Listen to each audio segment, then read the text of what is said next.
Before the darkness takes over, let's make a pact, seal our agreement with a like, and subscribe to summon the next nightmare. I have silenced the world for you. No interruptions after minute 15. Just you, the rain, and the story. In return, leave a sign of life.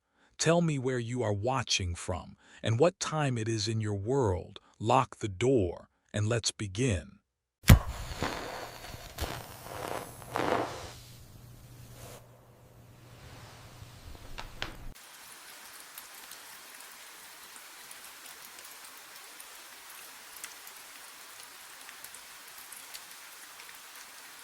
The smell hit me before I opened the door. Copper, old pennies left in the rain. That's what death smells like when it's been sitting for 6 hours, waiting for someone like me to scrub it away. Apartment 11C, Riverside Towers, Detroit. 9 p.m. on a Tuesday, and I'm alone with what's left of Frank Delaney. Except Frank's body was already gone. I knelt on the bathroom floor, bristle brush in hand, working ammonia into the grout between tiles. The cold ceramic bit through my jeans. Every death leaves a stain. Some you can see, some you just feel in the air, thick and wrong. This one had both. The apartment was colder than it should have been. November cold, sure, but this was different. This crept under your skin and stayed there. I scrubbed harder, focused on the rhythm. Bristles against tile, tile against my knees. The work kept me numb, and numb was good. Numb meant I didn't think about. The shower turned on behind me. I froze, brush mid-stroke. Water drummed against the tub, steady, deliberate, not the sputter of old pipes or a slow leak. Full pressure, like someone had just twisted the handle. But what I heard next would make me question everything I thought I knew about being alone. I stood slowly, ammonia bottle slipping from my grip. The steam was already rising, filling the small bathroom, clinging to the mirror above the sink. Thick, unnatural, too much steam too fast, and then, oh God, then I saw it. Words forming in the condensation. One letter at a time, finger drawn, I'm still here. My breath caught, I watched you arrive. The temperature dropped. My exhale came out in a white cloud. I can't leave until someone sees me. I spun toward the shower. No footprints on the tile. No shadow behind the curtain. The water. Can you feel this? The water was ice cold. I backed out of the bathroom, fast. The steam clung to my jacket like wet fingers, and I needed air that didn't taste like someone else's terror. The living room offered no relief. The copper smell hit me stronger here, metallic and wrong, coating the back of my throat until I could almost taste blood. That's when I saw what had been done to my supplies. The bottles, the rags, the industrial scrub brushes I'd left on the tarp near the door. Someone had arranged them on the stained carpet in a perfect outline. Arms spread, legs slightly bent, head tilted left. The exact position Frank Delaney's body had been in when they found him on the couch 6 hours ago. I hadn't done that. My hands went cold. I'd been in the bathroom for, 15 minutes? 20. Long enough for someone to move every single item with surgical precision. The bottles formed ribs. The rags traced fingers. Even my box cutter marked where his throat would have been. But what I found next made the bathroom seem almost normal. The breathing started behind me. Soft. Wet. Coming from the bathroom I just left. A steady rhythm like someone standing in the shower, chest rising and falling behind that mildewed curtain. Can you imagine hearing that in an empty apartment? knowing you checked, knowing you saw nothing. I should have left. Every instinct I'd honed over 6 years of cleaning death scenes screamed at me to grab my keys and go. But my legs moved toward the sound instead, pulled by something I still can't name. The shower curtain hung still, no shadow behind it, no feet visible at the bottom. I grabbed the plastic edge, pulled. Nothing except for the handprint. 5 fingers pressed into the condensation on the tile wall. Fresh, still dripping. The ceramic beneath felt ice cold when I touched it, but the moisture. Oh God, the moisture was warm. My phone. I needed to call dispatch. Tell them I was done here, that someone else could finish this job. I yanked it from my pocket, thumbs shaking as I swiped the screen. No signal, not one bar. I'd had full signal when I arrived. The nightstand caught my eye then. A wooden frame sat beside the lamp, facing away from the bed. Strange placement. I picked it up, turned it over. Frank Delaney stared back at me from the photograph. Gray hair, kind face, tired smile, but the eyes were all wrong. Too dark. Pupils stretched wide like they'd been painted over, swallowing the irises until only black remained. And they were looking directly at the camera. No, not at the camera. At me.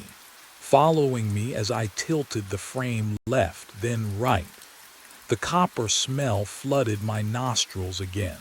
Something moved in the reflection of the glass covering the photograph. Behind me, close. And that's when I heard my name, whispered from the empty bedroom. I didn't wait to hear more. My boots hit the hallway and I grabbed the front door handle, yanked hard. The deadbolt refused to turn. I twisted again, shoulder against the wood, but the mechanism wouldn't budge. Locked from the inside. Or something else entirely. The windows. I spun toward the living room. Every pane had been painted shut. Layers of old ivory coating the frames like scar tissue. How had I not noticed when I arrived? My watch read 9:43. Shift ends at 5 a.m. 7 hours. 7 hours trapped in apartment 11C with whatever knew my name. The temperature dropped so fast I could see my breath. Not gradual, not creeping cold. One moment I'm sweating under my work jacket. The next I'm exhaling fog into air that smells wrong, metallic, like sucking on a penny. The copper smell from earlier had spread. It coated my tongue now. Then, the water started. Bathroom faucet first. A distant hiss. I turned and the kitchen sink joined in steady rush of water hitting stainless steel. Then the shower. The tub. Every pipe in the apartment wailing at once, a chorus of pressure and flow that made my skull ache. But I hadn't touched anything. What would you do? Stay in the hallway. Go shut them off one by one. I stood frozen because shutting off the water meant going back into those rooms. And something in me knew that's exactly what it wanted. The footsteps started while I hesitated. Bedroom. Slow, deliberate. The creak of floorboards under weight, heel, toe, pacing from the closet to the window and back. Heavy steps. A man's gait. Frank Delaney had been 140 pounds according to the work order. This sounded heavier. The faucets cut off simultaneously. Silence hit like a fist. Ringing silence. The kind that's worse than noise because you're waiting, every nerve screaming for what fills it next. My pulse hammered in my ears. The footsteps had stopped too. Everything stopped. I stared at the bedroom door. A shadow passed beneath it. left to right, slow, blocking the thin line of light from the window inside. Then it paused, directly center, like someone standing just on the other side of the door deciding. My breath caught. The air tasted like old blood now. The voice came from everywhere and nowhere. Cole, Barrett, not Cole. Not just my first name whispered from some distant room. My full name. Spoken clearly, intimately, like whoever said it had known me for years. The syllables bounced off the walls, layered, echoing from the bathroom and kitchen and bedroom simultaneously. How does it know my full name? I'd never been to this building before tonight. Frank Delaney was a stranger. Dispatch doesn't give clients my last name. It's not on my uniform, it's not my flashlight died. The beam guttered once, twice, then pure black. I fumbled for my phone. The screen flashed on, battery icon glowing. 3%. I charged it fully before the shift. 6 hours of juice minimum. I watched the number drop as I stared. 2%. 1%. The screen went dark in my hand and I realized something far worse than being trapped. Whatever was in apartment 11C didn't just know my name. It had been waiting specifically for me. The bathroom light flickered on by itself. I didn't touch the switch. Hadn't moved from where I stood. Frozen. Phone dead in my hand. But the fluorescent buzz filled the apartment and pale yellow light spilled across the tiles. The mirror showed someone standing behind me. My breath caught. I spun around, nothing. Empty hallway, just the copper smell thickening in the cold air. When I turned back, there he was, an old man. 60s, maybe older, gaunt face. Eyes that pleaded. His mouth opened, closed, opened again, but the voice came from the living room. You can see me. The words didn't match his lips. The delay wrong, like watching a movie with broken audio. He raised one translucent hand and pointed, not at me, but past me, toward the living room carpet. I stepped backward into the hall, checked the living room directly. Empty. But in the dark TV screen, there he was again. Same man, same desperate expression, pointing at the floor where I'd scrubbed for an hour. Under, the voice whispered from behind the couch. You missed. Under. My hands trembled as I knelt, peeled back the corner of the stained carpet. The floorboards underneath were darker than they should be. Not water damage. Not age, blood, dried, months old, maybe more. Something touched the back of my neck. Cold, so cold my skin burned. But when I jerked away, my fingers came back sticky and warm. What leaves ice that feels like fever? The mirror man's mouth moved again, frantic now, and this time the sound came from inside my own skull. They said I died alone, but someone was here. Someone watched. The bloodstain spread wider than Frank Delaney's body outline, and that's when I understood what he needed me to see. I backed away from the mirror, from him. My neck still burned where he'd touched me, that sticky warmth spreading down my collar. The nightstand sat beside the sagging couch. A leather journal rested there, spine cracked, pages swollen from humidity. I picked it up. The leather was cold, unnaturally cold, like it had been stored in a freezer. When I opened it, the smell hit me. Old paper and dust, but underneath, copper. Same smell that saturated this whole apartment. The handwriting trembled across the first page. January entries about groceries and television shows. February complaints about building maintenance. March, Nothing. Then April resumed, gaps everywhere. Like he'd forgotten weeks at a time, I flipped to the end. November 3rd, the day before they found him. Daughter called, asked for money again, didn't ask how I was. Next line, if I die alone, will I know it? My chest tightened. Can you imagine writing that? Knowing in your bones that nobody would check on you. That days might pass before anyone noticed. The apartment felt warmer. I looked up. Frank's reflection in the dark television screen had softened. His mouth wasn't moving anymore, just watching, waiting. But what I read next made everything else fade away.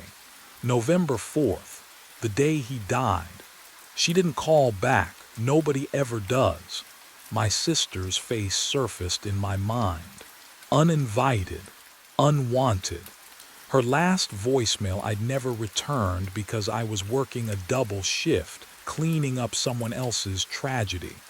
3 days later, they found her in the bathtub, wrists open, alone. I'd spent 6 years scrubbing away other people's deaths, thinking it would erase hers. The journal pages stuck together. I peeled them apart. The ink on the final entry was still wet, glossy, dark. Impossible. He'd been dead 7 days. And that's when I realized Frank hadn't stopped writing after he died. I set the journal down with trembling fingers, but the wet ink smell wouldn't leave. It clung to my nostrils like something living, something waiting. The bathroom faucet turned on, not the violent rush from before.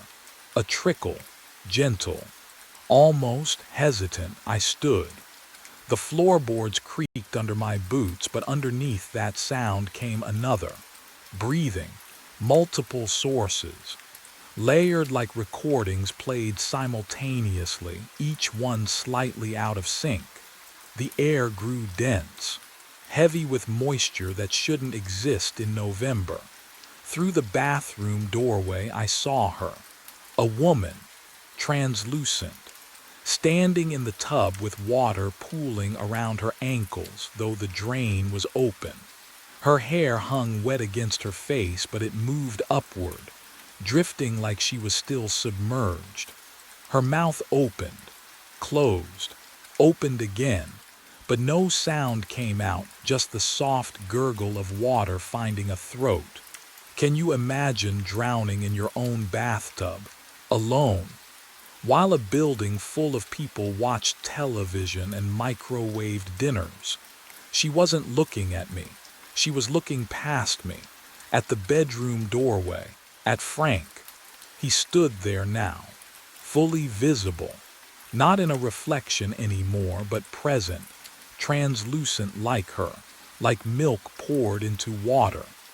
His face carried an expression I recognized from my sister's funeral photos, the look of someone who died apologizing. But what I saw next made my breath catch in my chest. A child appeared near the window, small, maybe 7 years old. His hands pressed against the glass from the inside, fingers splayed wide, but when I blinked, the handprints were on the outside. He stared down at the street 11 floors below, and his neck bent at an angle that made my stomach lurch. They weren't alone. More shapes bled through the walls. A man slumped in the corner, needle still hanging from his arm. An elderly woman clutching her chest. A teenager with a rope burn around his throat. Different eras, different deaths, all clustered in this small apartment like moths drawn to the only light left in the universe. And every single one of them was looking at Frank. He stood in the center of them all, hands at his sides, eyes wet with tears that couldn't fall. His mouth moved, and this time I heard him, not from the walls or pipes, but from his actual throat, a sound like wind through a cracked window. "I saw them," he whispered. "All of them." The woman in the tub took a step forward. Water sloshed but made no sound when it hit the tile. The child turned from the window. They moved closer to Frank, surrounding him, reaching toward him with hands that passed through each other but never quite touched. "I was here," Frank continued, and his voice cracked. "Every time. Apartment 11C, I heard her fall in the tub through my ceiling in 87. I saw him lean too far out that window in 93. I called 911 for the overdose. I found her when the smell got too bad. The temperature dropped so fast I could see my breath. I witnessed them die," Frank said, turning those hollow eyes on me. "And now they can't leave. Because I can't forget." The child reached for Frank's hand, held it, and for just a moment both of them looked more solid, more real. That's when the truth began to surface, something about being seen, about being remembered, about what happens to the dead when the only person who knows they existed is just as trapped as they are. And that's when I realized what Frank needed from me. The spirits faded, and Frank remained. 3 a.m. The temperature plummeted so fast my breath clouded. He stood by the couch, not reflected, not glimpsed fully there, translucent like lake ice. I could see the stained wallpaper through his chest, but his eyes, solid, fixed on mine. "You understand now," he said. His voice came from behind me. I spun. Nothing. But his lips had moved in front of me. "Wrong, all wrong. Death froze me as an observer." He gestured at the apartment. "I watched them die. Alone, so I stay. Alone." The copper smell thickened. My throat tightened. "The curse doesn't break unless someone witnesses it." He stepped closer. Cold radiated off him like winter fog. "My death, you have to see it, experience it." Experience? Replay the moment. His chest didn't rise or fall, but I heard breathing shallow, panicked. Not mine. Stand where I stood. Feel what I felt when the aneurysm hit. My pulse hammered. Can you imagine that? Choosing to die someone else's death. I can't just watch. No, Frank's jaw clenched. Witnessing means living it. The pain, the pressure. Your skull splitting open from the inside. I backed against the wall. The plaster felt warm, everything else was ice. "If I do that, you'll survive," he said quickly, too quickly. "You're alive, it's just memory, sensation." But what he didn't say hung heavier than the copper stench. He moved to the couch, touched the cushion where the body outline had been. His fingers left no impression. "Please," he whispered. "I can't carry them anymore." The other spirits reappeared at the edges of the room, watching, waiting, and that's when I realized. If Frank's curse trapped him as witness, what would witnessing his death trap me as? I backed away from the couch, from Frank, from his desperate, translucent hands reaching toward me. "No," I whispered. "There has to be another way." The other spirits pressed closer, their forms flickering like bad reception. They wanted this, needed Frank free so they could follow. But the thought of standing where he died, feeling his skull split from the inside. My boot caught on something near the television stand. A plastic case.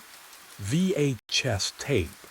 I bent down, fingers trembling as I lifted it. Handwritten label across the front, Security Cam Nav 4. The ink was fresh, too fresh for a dead man's apartment. "Frank!" I turned the case toward him. "What is this?" His expression shifted. Something like fear rippled across his translucent face. The television, that ancient box he died watching, sat cold and dark, but beneath it I spotted the VCR. Dust covered the eject button, except for one clean fingerprint. Recent. I slid the tape in. The machine clicked. Word.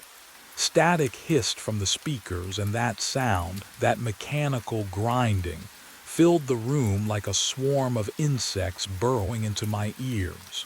But what I was about to see would rewrite everything I thought I understood. The screen flickered to life. Black and white footage. Time stamp. November 4th, 8:47 p.m. The camera angle showed this exact living room from above, mounted in the corner. Frank sat on the couch, alive, watching some game show. His mouth moved occasionally, laughing at something on screen. I leaned closer. The copper smell intensified, crawling up my nostrils with metallic fingers. 8:51 p.m. Frank's hand went to his temple, rubbed it, casual at first, then harder. His face contorted. He stood, stumbled, caught himself on the armrest. "This is it," I muttered. "This is when," then I saw it. Movement in the corner of the frame, a shadow, where no shadow should be. My breath stopped. I hit rewind, watched again. There behind the doorway to the kitchen. A figure, tall, still, watching Frank collapse. Frank clutched his head with both hands, dropped to his knees. The figure didn't move, didn't help, just watched. 8:54 p.m. Frank fell forward onto the carpet, convulsing. The figure stepped into frame. Dark clothes, gloves, face angled away from the camera, deliberate. The figure crouched beside Frank's body, placed something, a cup, maybe, back on the coffee table, then stood, adjusted the photograph on the nightstand, the one with the wrong eyes. "Oh God," I breathed. Frank wasn't alone when he died. He was murdered. I spun toward his ghost. He stood frozen, staring at the screen with an expression of pure, dawning horror, as if he was remembering, as if the truth had been locked away even from him until this moment. "The copper smell," I said. "It wasn't just death, it was poison. Induced aneurysm. Someone," the tape continued playing. The figure moved toward the camera, reached up. The screen went black, but not before I caught a glimpse of the hand. The building superintendent's ring on the third finger. Frank's voice cracked behind me. "He came back." "What?" "He came back." Frank's form brightened, solidified with rage. "I found the books, the missing money. I told him I was calling someone, and he, the apartment groaned. Walls shuddering. The other spirits scattered like smoke. And then I heard it. Real, solid, from outside the front door, footsteps in the hallway, a key sliding into the lock. Human proofreader, word count. 653, please verify. Rehook count, cliffhanger ending. Yes/no, sensory details count. The door swung open. Thomas Hickey stepped inside, and I saw the knife first. Serrated edge. Catch the dim light from the hallway. His eyes swept the apartment, landed on the television, still playing static, then locked onto me. "You shouldn't have come here." His voice was flat, practiced. I couldn't move, couldn't breathe. Can you imagine standing face to face with a killer, nowhere to run? "Frank." I whispered it without thinking. The temperature plummeted. My breath fogged between us. Hickey frowned, took another step forward. But Frank's reflection bloomed in the darkened television screen behind him. Mouth moving, fury radiating off him in waves. The copper smell surged. No, not copper. Bitter almonds, poison. He knew what you did, I said, my voice shook. The embezzling, Frank found your records. Hickey's jaw tightened. Smart man, too smart. He raised the knife. And now you've seen the tape. The VHS cartridge flew off the shelf, slammed into the wall beside Hickey's head. He spun, blades slashing at nothing. Frank was everywhere now, cabinet doors banging open, pictures rattling, the journal pages flipping wildly. The air itself pushed against Hickey, forcing him backward. What the television remote lifted, hovered, then launched straight at his temple. He tried to dodge, but what happened next sealed everything. His foot caught the edge of the carpet, right where Frank's body had lain. He stumbled. Skull met the corner of the coffee table with a wet crack that echoed through my teeth. The knife clattered from his grip. His eyes went wide, confused, terrified, then empty. The body slumped. Blood pooled, exactly where Frank's outline had been. The apartment went silent, but only for a heartbeat, because Hickey's reflection appeared in the television screen, translucent, mouth opening in a scream no sound could carry. And Frank stepped beside him, placed one cold hand on his shoulder, and smiled. I understood then what forever meant in this place. The apartment settled into silence. 5 a.m. arrived with a soft click. The deadbolt turned itself. I grabbed the tape from the VCR, evidence clutched in trembling fingers, and pulled the door open. Relief flooded through me until I stepped into the hallway. The carpet was wrong. Same stained pattern I'd seen in 11C, same copper smell hanging in the air, metallic and thick. I turned left toward the elevator, walked 15 steps. The hallway curved back on itself, and I stood facing apartment 11C again. My apartment. No, Frank's apartment. I tried the other direction. Same result. The building had folded in on itself, trapping me in an impossible loop. The door stood open. Inside, my cleaning supplies sat exactly where I'd left them at 9 p.m. The VCR blinked 12 o'clock. Hickey's body was gone, the coffee table unmarked. But what I saw in the hallway mirror made my breath catch. Steam clouded the glass. Words formed, drawn by an invisible finger. Welcome. You've been dead 6 hours but can't leave until someone sees you. I raised my hands, held them to the dim light filtering through the window. Translucent, both of them. The skin shimmered like frosted glass. I could see the wall behind my fingers, the outline of the door frame through my palm. How long had they been this way? Since I arrived, since I'd reached for the doorknob at 9 p.m. Can you imagine that moment, realizing you've been a ghost the entire time? Frank appeared beside me in the mirror, solid now, real. He placed a translucent hand on my shoulder and the warmth felt like ice. Your van's been gone for hours, he said quietly. The crash happened 3 blocks away. You never made it here alive. I looked at him, at Hickey's shape forming in the television screen behind us, at the other shadows gathering. We were all witnesses now, all waiting for someone to see us. The lights died at 3:47 a.m.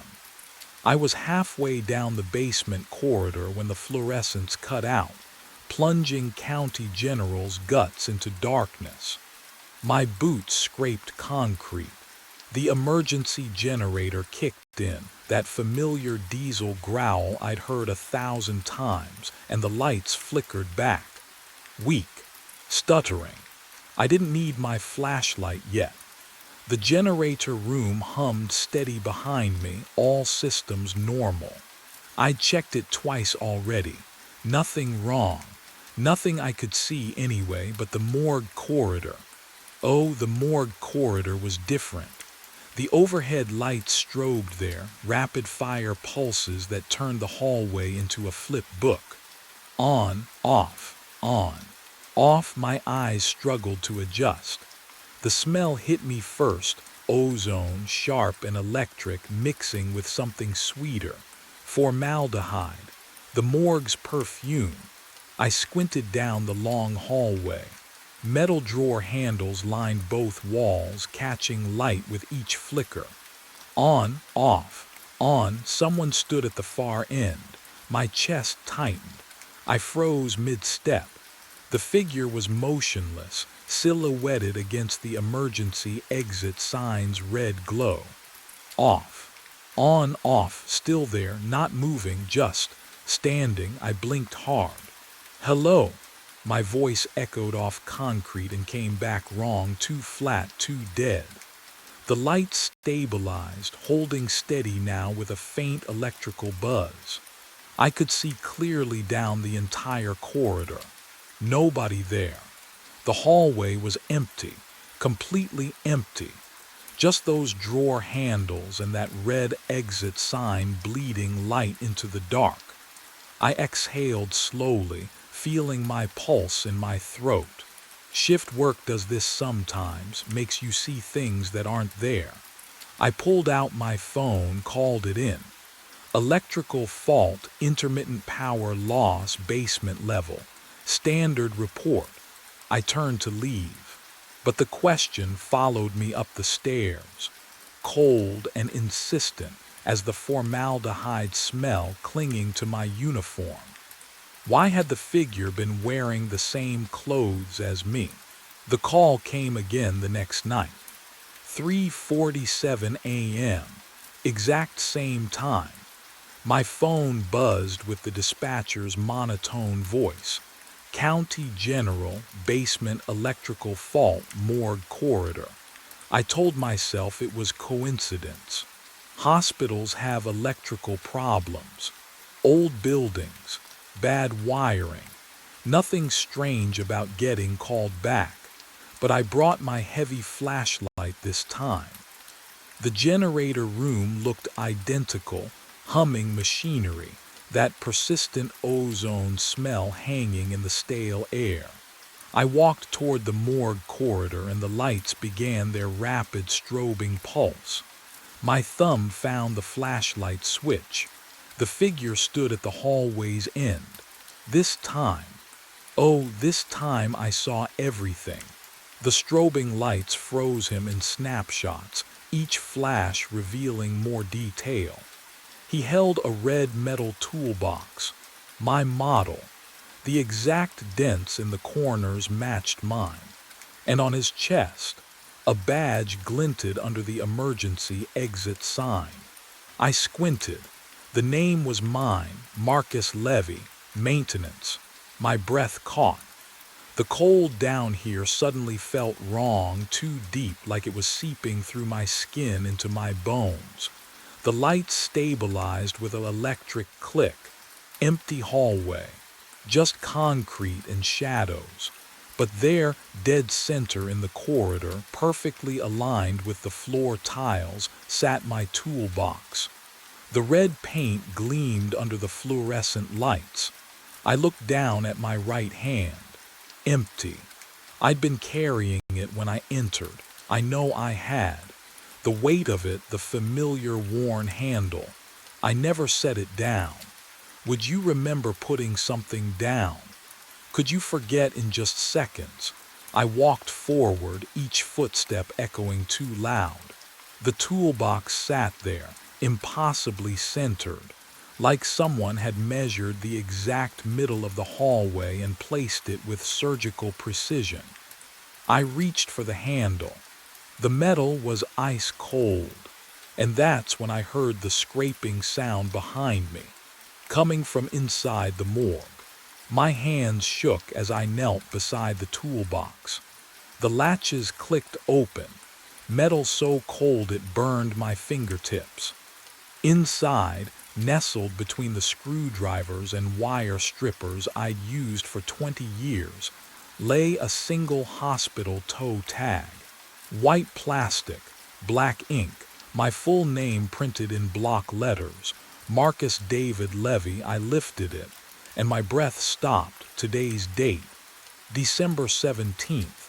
Time of death, 4:15 a.m. My watch read 4:09, 6 minutes. What would you do? Hold a tag with your name, your death, counting down like a timer you can't shut off. I wanted to laugh, to scream.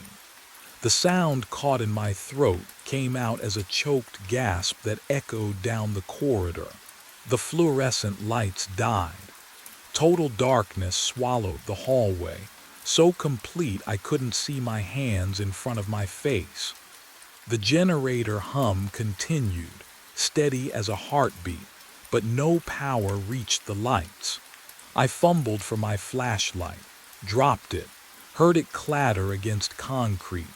Behind me, metal scraped against metal, slow, deliberate. The sound of a drawer sliding open on ancient rails. My fingers found the flashlight. I pressed the button, nothing, pressed again. The beam flickered once, twice, then held. I wasn't in the hallway anymore. I stood inside the morgue. The walls surrounded me, lined floor to ceiling with metal drawers. The formaldehyde smell was overwhelming now, chemical and sweet, coating the back of my tongue. One drawer gaped open at eye level, 3 feet away. Empty, dark. The label beneath it glowed white in my flashlight beam. My name stared back at me. I stumbled backward. My spine hit cold metal, another drawer behind me. The impact sent vibrations through my ribs. I couldn't breathe, couldn't think. The label on the open drawer at eye level was crisp, white, unmistakable, Marcus Levy. No, I ran. My boots hammered concrete. The formaldehyde stench clung to my throat as I sprinted toward the double doors. Behind me, nothing moved. No footsteps followed. Just the steady hum of the generator vibrating through the walls. I grabbed the door handle, twisted hard, locked. I yanked again. The metal wouldn't give. My shoulder rammed the door. Pain exploded through my collarbone, but the exit didn't budge. Hey, my voice bounced off tile and steel. Someone lock me in here, silence answered. What would you do, trapped in a morgue with your name on a drawer? My hands shook as I pulled out my phone. The screen glowed blue in the darkness. 3:47 a.m. I stared at the numbers. That wasn't right. My watch had shown 4:09 just minutes ago. 6 minutes until the time on the toe tag. 6 minutes until the phone screen didn't change. The digits stayed frozen. 3:47 a.m. Time had reset. I pressed my back against the locked door and slid down. My breathing was too loud, too fast. The generator's hum was the only other sound in the entire basement. No footsteps above, no voices, just machinery and my pulse hammering in my ears. Something white caught my eye near the far wall. I crawled toward it. Another toe tag lay on the floor. Different handwriting. Different date, October 9th, 2 years ago, but the time of death, 4:15 a.m., exactly the same. How many times had I died down here? I needed answers. The generator room. There had to be records. My boots echoed against concrete as I stumbled back down the corridor, past the morgue's closed doors, past the toolbox I didn't remember setting down. The generator room's metal door stood open. Fluorescent light spilled across scattered tools and oil-stained floor. The desk in the corner held a thick logbook, its spine cracked from use. I flipped it open. The pages smelled like old paper and machine grease. My handwriting filled every line. October 3rd, 3:47 a.m. Generator fault. Resolved 4:15 a.m. September 18th, 3:47 a.m. Generator fault. Resolved 4:15 a.m. July 9th, 3:47 a.m. Generator fault. Resolved 4:15 a.m. The dates went back and back. Page after page, my signature, my notes, identical times, identical reports. I turned faster, the pages rustling like wings. 2 years of entries, then 3. All mine, all the same. I don't remember any of this. Not one single call. My hands shook as I traced the ink with my finger cold. The letters felt cold. Footsteps. Soft rubber soles on concrete. Someone was coming down the hallway. Relief flooded through me so fast I nearly collapsed. Another person. Someone who could explain this nightmare. Tell me I wasn't losing my mind. Help me understand why time kept resetting, and my name kept appearing on toe tags, and a woman in scrubs rounded the corner. Asian features, dark circles under her eyes, a stethoscope draped around her neck. Her ID badge read, "Chen Annie, I see you." "Hey," I said, my voice cracked. "Hey, I need help, something's wrong with." She walked past me, straight past, like I wasn't there. "No, wait, please." I reached for her arm, my hand passed through her shoulder.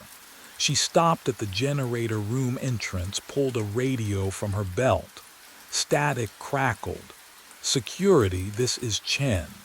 I'm in the basement near the generator room. Found." She paused, her breath fogging in air that had suddenly gone arctic. "Found the site. Marcus Levy, deceased. Electrical accident, 3 years ago tonight." But then she turned and looked directly at where I stood. I called out to her. My voice cracked on her name. Annie turned toward the stairwell door, radio still crackling against her hip. She walked forward, straight through the space where I stood. No collision, no acknowledgement, nothing. The air where she passed turned cold. Hospital antiseptic mixed with something metallic, like blood left too long under fluorescent lights. I stumbled backward against the concrete wall, my palm flat against the surface, feeling the rough texture to prove I was still. "Something, Annie, please." She disappeared through the stairwell door. It swung shut with a heavy click. I followed. The stairs echoed with my footsteps. At least I still made sound. The fluorescents overhead hummed their constant electrical drone, and somewhere above, a ventilation system wheezed stale air through metal ducts. I climbed 2 flights, 3. My legs didn't tire, they should have. I'd always hated these stairs. 4th floor. ICU wing. The doors opened to absolute stillness. Every clock on the wall read 3:47. The second hands didn't move. A medication cart sat abandoned mid-hallway, one wheel still raised as if someone had been pushing it and simply stopped. At the nurse's station, a coffee cup sat tilted on its edge, liquid frozen mid-spill over the counter's lip. Steam rose from it in a motionless column. What would you do if time itself refused to move forward? I walked past empty patient rooms, beds made with crisp corners, monitors dark. No one here, no Annie, no doctors. No patients coded or dying or breathing, just the suffocating silence of a moment trapped in amber. I returned to the stairwell, descended. The basement generator room door hung open. Fluorescent light spilled into the corridor, painting everything in that sickly yellow-green glow. I stepped inside. He stood beside the generator, the doppelganger, my twin. Same uniform, same boots, same badge clipped to the same pocket. He held a wrench in one hand, staring at the electrical panel as if reading some message written in circuit breakers and copper wire. I moved closer. My breathing echoed in the small space, but his chest didn't rise or fall. Hey, he didn't turn. I reached out, touched the wrench in his hand. Ice shot up my arm, not cold. Ice. The kind that burns skin on contact, that fuses metal to flesh. I jerked back, cradling my hand against my chest. Frost clung to my fingertips. The doppelganger's head turned. Slowly, his face, my face, looked at me with eyes that held no recognition, no warmth, just the empty stare of something that had been waiting a very long time. If he was the ghost, then what was I? The cold spreads from my palm up my forearm. Not just cold, absence, like touching the void between stars. The doppelganger's empty eyes bore into mine, and suddenly I'm not in the generator room anymore. I'm in a delivery ward. Fluorescent lights buzz overhead. A nurse hands me a bundle, impossibly small, fingers like flower petals curling against my thumb. The clock on the wall reads 3:47 a.m. Sophia, I whisper. Her name tastes like morning, but the memory fractures, splinters. She's 7 years old now, hospital bed. Monitors beeping steady rhythms around her small frame. Pneumonia, they said. Routine, they said. I kiss her forehead before my shift. I'll be right downstairs, baby, just fixing a few things. The generator hum drags me forward through time. 3 years ago, this basement, my phone vibrating against my hip, Frank's voice crackling through. Power fluctuation on 4th floor ICU. They need you now. I remember checking the electrical panel. Just one more connection. 5 more minutes to stabilize the grid. Then the intercom, a nurse's voice urgent. Code blue, ICU bed 7, code blue. Bed 7, Sophia's bed. I remember my hand hovering over the breaker. The hospital needed power. The ICU needed power. She needed. Oh God, the ozone smell is sharper now, mixed with the phantom scent of antiseptic and fear sweat. I tried to bypass the damaged circuit. Faster. My hands shaking, stripping wires, twisting connections. 4:14 a.m. The breaker sparked. Electricity doesn't care about intention. It found the path through my wet gloves, through my chest, stopping my heart at exactly 4:15 a.m. The same minute the monitors upstairs went silent. I never left this basement, never held her hand, never said goodbye. The doppelganger still stares, wrench raised, frozen in the same task I died performing. And I finally understand what I've been doing every night since. The cold left my hand burning, but the memories, they stayed. I staggered backward, breath coming in shallow gasps. The doppelganger stood motionless beside the generator, tools still gripped in pale fingers. The fluorescent lights hummed overhead. The same lights that had flickered 3 years ago, the same generator that had refused to stay online. Then, oh God, then it spoke. You didn't save her. My voice. Exactly my voice. Every inflection, every worn edge I'd heard in recordings, in voicemails I'd left for Sophia when she was at school. The sound crawled under my skin. You stayed down here, it continued, turning its head toward me. Slow, deliberate. The lights failed at 4:15 a.m., she coded. The generator's hum grew louder, drowning out my pulse. You heard the alarm through the intercom but kept working. I had. The memory crystallized now, sharp as broken glass. The crackle of static, Annie Chen's voice urgent over the speaker mounted above the breaker panel. Code blue ICU bed 7. Code blue. And my hands. My hands had stayed on the circuit breaker, trying to force the connection. Because if I could just restore power, the ventilators would keep running. The monitors would stay online. Everyone would be saved. You were electrocuted at exactly 4:15 a.m. trying to bypass the breaker. The scar on my palm throbbed.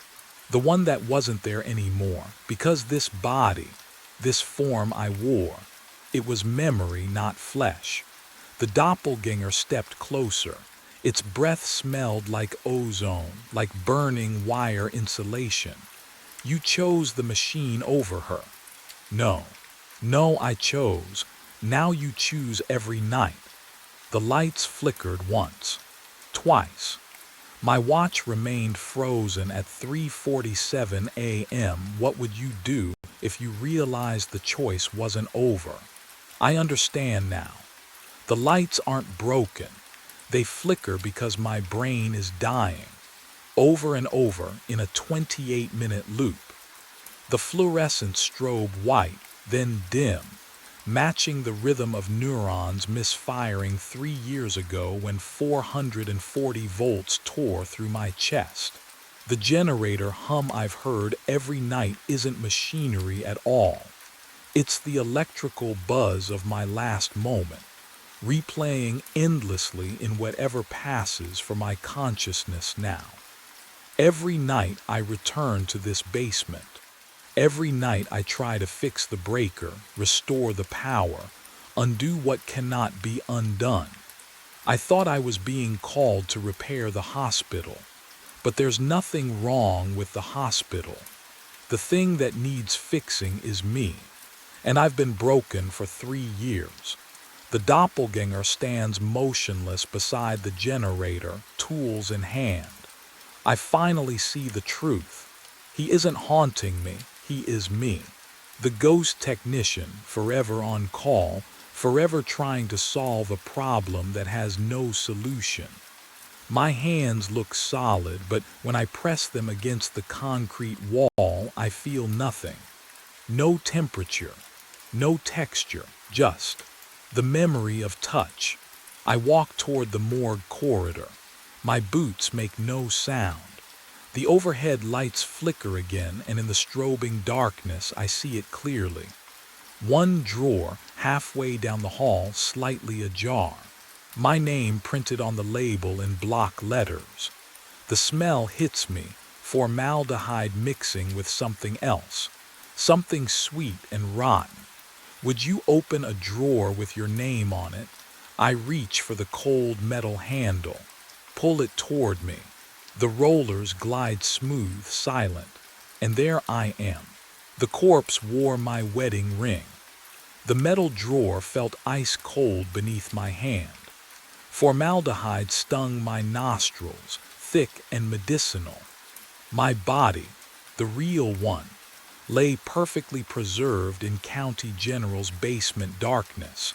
The uniform I'd worn that night still carrying traces of electrical burn marks across the chest. The watch on my wrist, on its wrist, frozen at 4:15. I reached toward my own face. Gray skin, lips pulled back slightly. The expression wasn't peaceful. It was the look of someone who realized too late what they'd chosen. Behind me, the generator hummed its eternal song. But something had changed. The doppelganger stood in the doorway now, tools hanging loose in translucent hands. It didn't speak. It didn't need to. We both knew what came next. I could walk back to the generator room, reset the loop, spend another 3 years, another 30, trying to fix machinery that never truly broke. Or I could do what I should have done that night when the alarms started screaming through the intercom. I should have gone to her. Sophia died at 4:15 a.m. while I stayed in the basement, convinced the hospital needed me more than she did. That machines mattered more than holding my daughter's hand while her heart forgot how to beat. What would you do if you could rewind one choice? If you could loop forever, would you? Or would you finally let go? The lights flickered. Once. Twice. I lowered myself onto the metal slab beside my own corpse. The cold bit through me, or maybe I'd always been this cold. The doppelganger watched as I lay back, finally still, finally done with fixing things. The generator's hum faded, then silence. The drawer slid shut, and the hospital released its breath. The mountain holds its breath at midnight. No wind. None. I stand at the base station, watching the chairs glide up through darkness, and the air is so still I can hear frost cracking on the cables. 42 chairs ascending, 42 descending. The lift hums its eternal rotation, a low frequency I feel in my teeth. I've run this shift alone for 6 months. I know every sound, the whir of the bull wheel, the metallic tick of chairs passing the sheave assemblies, the way empty seats sway when gusts come screaming down from 11,000 feet. But tonight, there's no wind. I count chairs as they round the base station. Routine, methodical. Safety checks keep you alive on mountains like this. 28, 29, 30. Then chair 34 passes, it swings. Hard, side to side, violent arcs that make the cable groan. I step back. The chair rocks like someone just leaped out of it, but the safety bar is down, locked in position, and the seat is empty. My radio crackles. Static washes through the frequency, then cuts dead. I watch chair 34 rise into the black throat of the mountain, still swinging. The chairs ahead and behind hang perfectly still. What would you do? Call it in. Jake won't answer. He never does on night shifts. The lift hums. The frost breathes. The air smells wrong, not pine and ice, but something metallic. Copper. I lift my radio, press the button. Base to top station. Do you copy? The static returns. But underneath it, something else. A rhythm like breathing. Chair 34 reaches the darkness where my sight ends, and I realize the safety bar is moving. Lifting. On its own. I pulled up the security feed from the top station. The monitor's glow turned my hands corpse blue as I rewound the footage. 12:15, 12:16. The lift hummed through the speakers, a low mechanical drone that made my teeth ache. Empty chairs cycled past the camera in rhythmic silence. 28, 29, 30. 12:17. Chair 34 entered the frame, empty, safety bar down, and then nothing. The screen flickered. Static rolled across the timestamp. When the image stabilized, the numbers read 12:19. I stopped breathing. 2 minutes, just gone. I rewound again. Watched chair 34 arrive at 12:17. Watched the timestamp stutter and jump. No glitch lines. No visual corruption. The footage simply ceased to exist for 120 seconds. What would you do if time itself refused to record something? My breath fogged the monitor as I leaned closer. The chair sat motionless in frame during that frozen instant at 12:17. But when the feed resumed at 12:19, the camera angle had shifted. Not much, maybe half an inch to the left, like someone had bumped the mounting bracket or leaned against it. The base lodge felt smaller suddenly. The walls pressed in. The space heater rattled behind me, struggling against the cold seeping through the window seals. I was the only living thing on this mountain until 4 in the morning. The only one who could have touched that camera, except I'd been down here the entire shift. I scrolled forward through the feed. Chair 34 descended the mountain at 12:23. Still empty, still wrong. The safety bar remained locked in position, but something about the seat looked compressed, as if weight had settled there moments before. Therefore, I did what any rational person would do. I watched those missing 2 minutes 17 more times. The answer never changed, but with each replay, the camera angle seemed to shift just a little bit more. My hands shook as I reached for the phone. Jake would know what to do. He'd been running this resort for 15 years. He'd seen equipment glitches, power surges, camera failures. This was explainable. It had to be. The dial tone droned in my ear. 3 rings, 4. Come on, Jake. 5 rings, 6. Then his voice pre-recorded flat. You've reached Jake Torrance. Leave a message. The beep never came. Instead, a robotic monotone. Mailbox full. I pulled the phone from my ear and stared at it. Jake's voicemail was never full. He barely got calls. Most communication went through the resort radio or the staff app. I'd left him maybe 3 messages in 2 years. I dialed again. Same result. Mailbox full. The base lodge walls seemed to press inward. The space heater rattled in the corner, but the cold air wrapped around my shoulders like wet fabric. I checked my watch. 12:43 a.m. 4 hours and 17 minutes until my shift ended. 4 hours alone on this mountain with a chair that moved by itself and 2 minutes of footage that didn't exist. Have you ever been truly alone?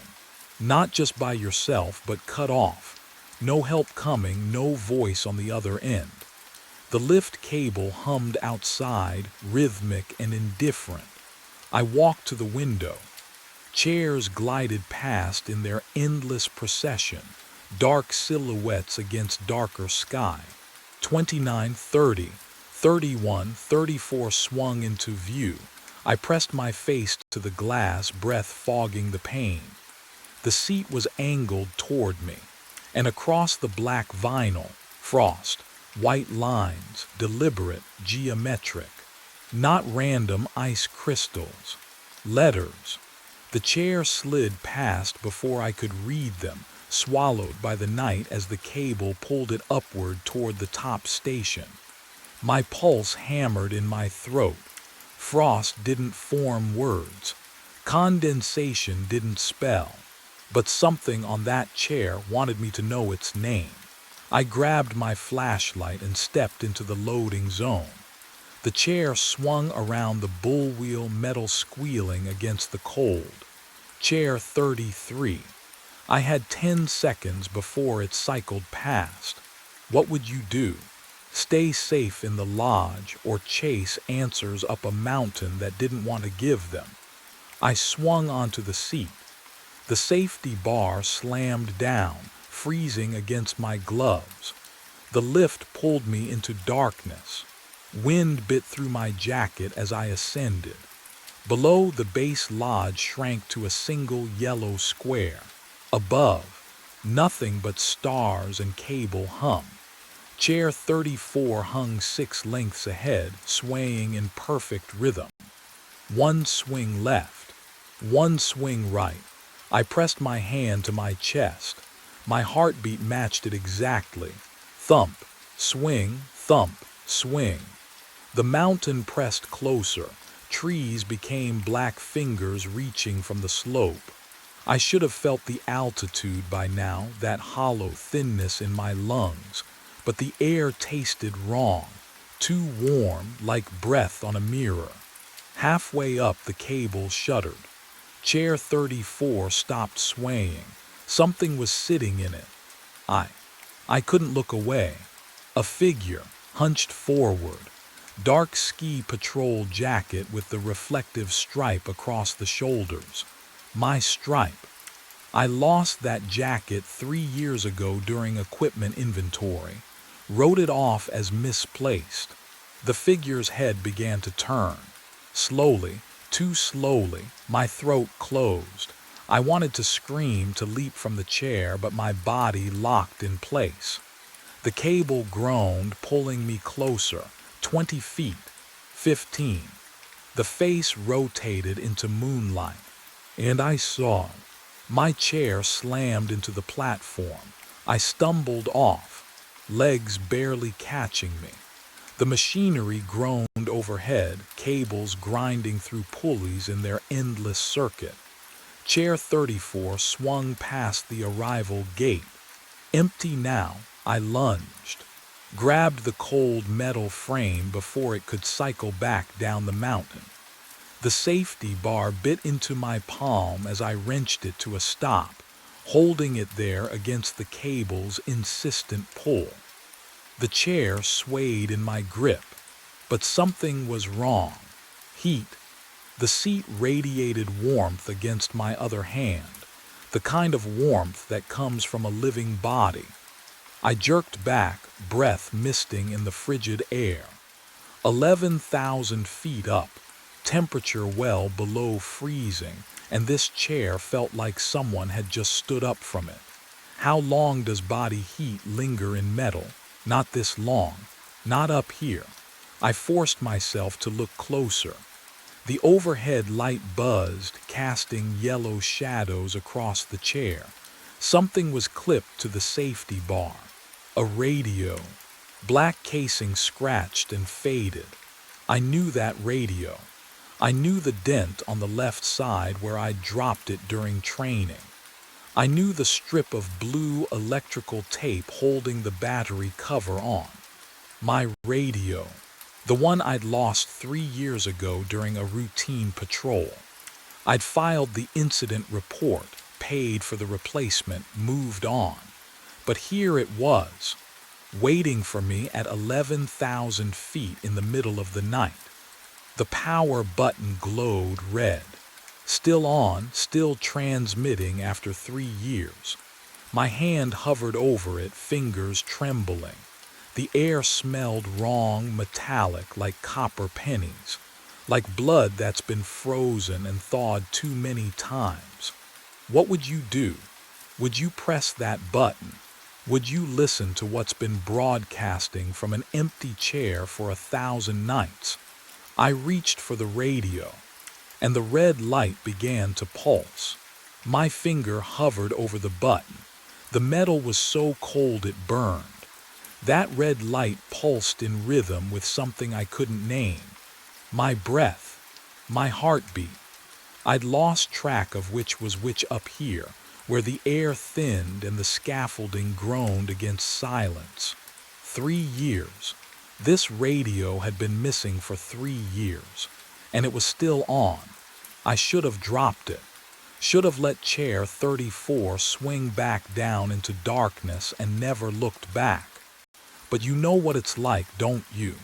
When something impossible demands an answer. When turning away feels more dangerous than facing it. My thumb pressed down. Static erupted. Not the gentle hiss of dead air, but something alive.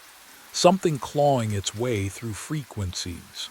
The speaker crackled, popped then, settled into a low rumble that vibrated against my palm. Then came the voice, my voice. Stop running the lift.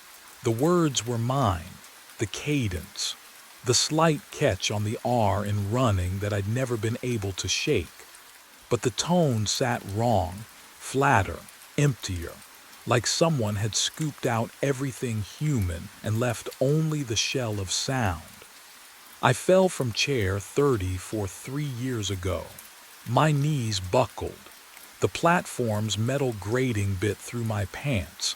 I clutched the radio with both hands now, pulling it close even as every instinct screamed to hurl it into the abyss.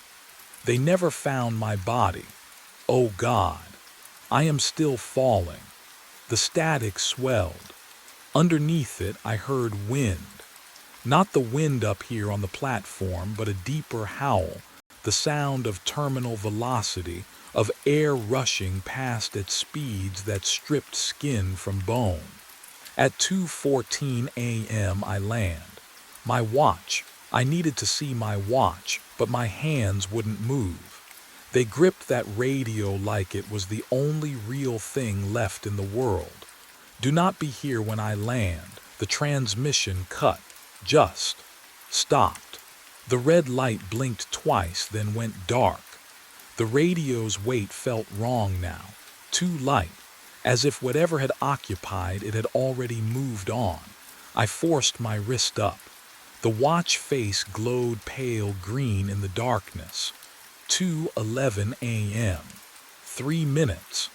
The cable overhead began to sing, a high, thin note that didn't belong to wind or machinery. Below me, somewhere in that vast black throat of mountain night, something was accelerating toward the ground, toward me. And I finally understood why the figure in chair 34 had looked so familiar, why the handwriting in the security logs matched mine, why Jake never answered anymore. Because maybe I'd already landed 3 years ago. The singing grew louder, closer. The platform trembled beneath me, and I realized with sudden, crystalline horror that I was standing exactly where a body falling from chair 34 would. I ran. The platform trembled beneath my boots. That singing cable, metal screaming under impossible weight, chased me down the mountain. I didn't look back. Couldn't. The snow crunched too loud, my breath tore at my throat, and somewhere above me, something was falling. 2 minutes left. The maintenance shed appeared through the darkness, a gray smudge against white. I slammed through the door. Fluorescent lights buzzed awake, flickering twice before catching. The smell hit me, grease and rust and old paper. Rows of logbooks lined the metal shelving, spines labeled by year. 3 years ago, I tore volumes off the shelf. My hands shook. Pages flew open, dates blurring together. January. March, no. There, February 14th. My handwriting, oh God. The letters slanted exactly like mine. That same loop on the capital R, the way I crossed my sevens. Incident report, chair 34, safety bar malfunction. I traced the words with my finger. The ink was real. The paper was real. Near miss. No injuries, but I don't remember this. Any of this. What would you do if you found proof you'd lived through something you couldn't recall? If your own hand testified against your memory? The lights flickered, once, twice. I flipped the page. There, clipped to the back of the report, a Polaroid photograph. Faded.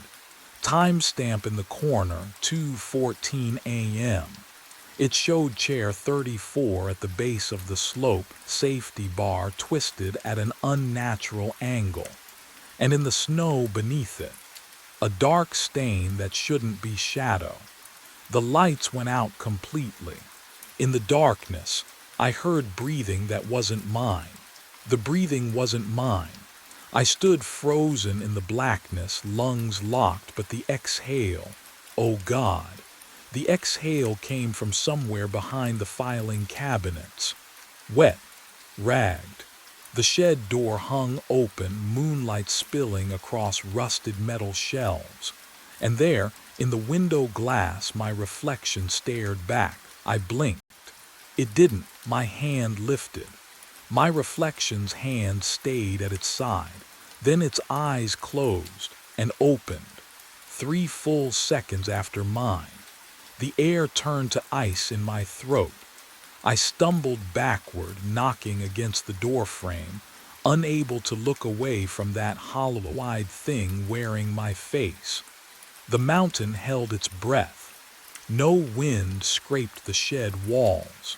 No cables groaned under tension. The endless mechanical hum of the lift, the sound that had filled every shift for years, was gone. I stepped outside into snow that made no crunch beneath my boots. The silence pressed against my eardrums like deep water. Wrong. Everything was wrong. I turned toward the base lodge. The lights still burned, but they didn't flicker. The safety notices on the wall hung perfectly straight. My coffee mug sat on the desk, steam rising in a single unmoving column. The same mug, the same steam, every night. My knees buckled, the logbook, the incident report in my handwriting. Chair 34, February 14th, 3 years ago. The timestamp gaps, Jake's unreachable voicemail. The jacket I'd lost but still wore. I never left this mountain. I died here. And I've been running this shift ever since. The body is still falling. My watch face glowed in the darkness. 2:12 a.m. The radio on my belt crackled to life and my own voice whispered through the static. 2 minutes left. I run 2:13 a.m. My boots tear through snow toward the base lodge. The radio still crackles in my hand. My voice leaking from its speaker. I fell. I'm still falling. The lodge sits 50 yards downslope, so close. But the snow pulls against each step like wet cement. My legs pump harder.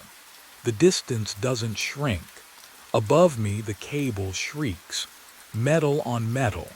A sound that vibrates through my teeth, my ribs, my skull.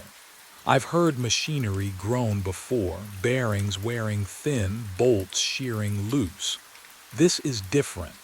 This is the mountain tearing itself apart. I stop running. What's the point? You can't outrun your own death. The cable screams louder. A piercing wail that splits the frozen air. I look up and watch the steel line whip sideways. Sparks fountain from the support tower. The smell of scorched metal floods my nose, sharp, acrid, wrong. Chair 34 plummets past me, empty, swinging on its broken coupling. It tumbles end over end, the safety bar flapping like a broken wing. I watch it fall, watch it disappear into the darkness below. No impact sound follows, just silence. Then my stomach lurches. Oh, I'm weightless. The snow is gone. The lodge is gone. There's nothing beneath my boots but black air. My arms pinwheel. My lungs suck in cold that burns. The ground rushes up.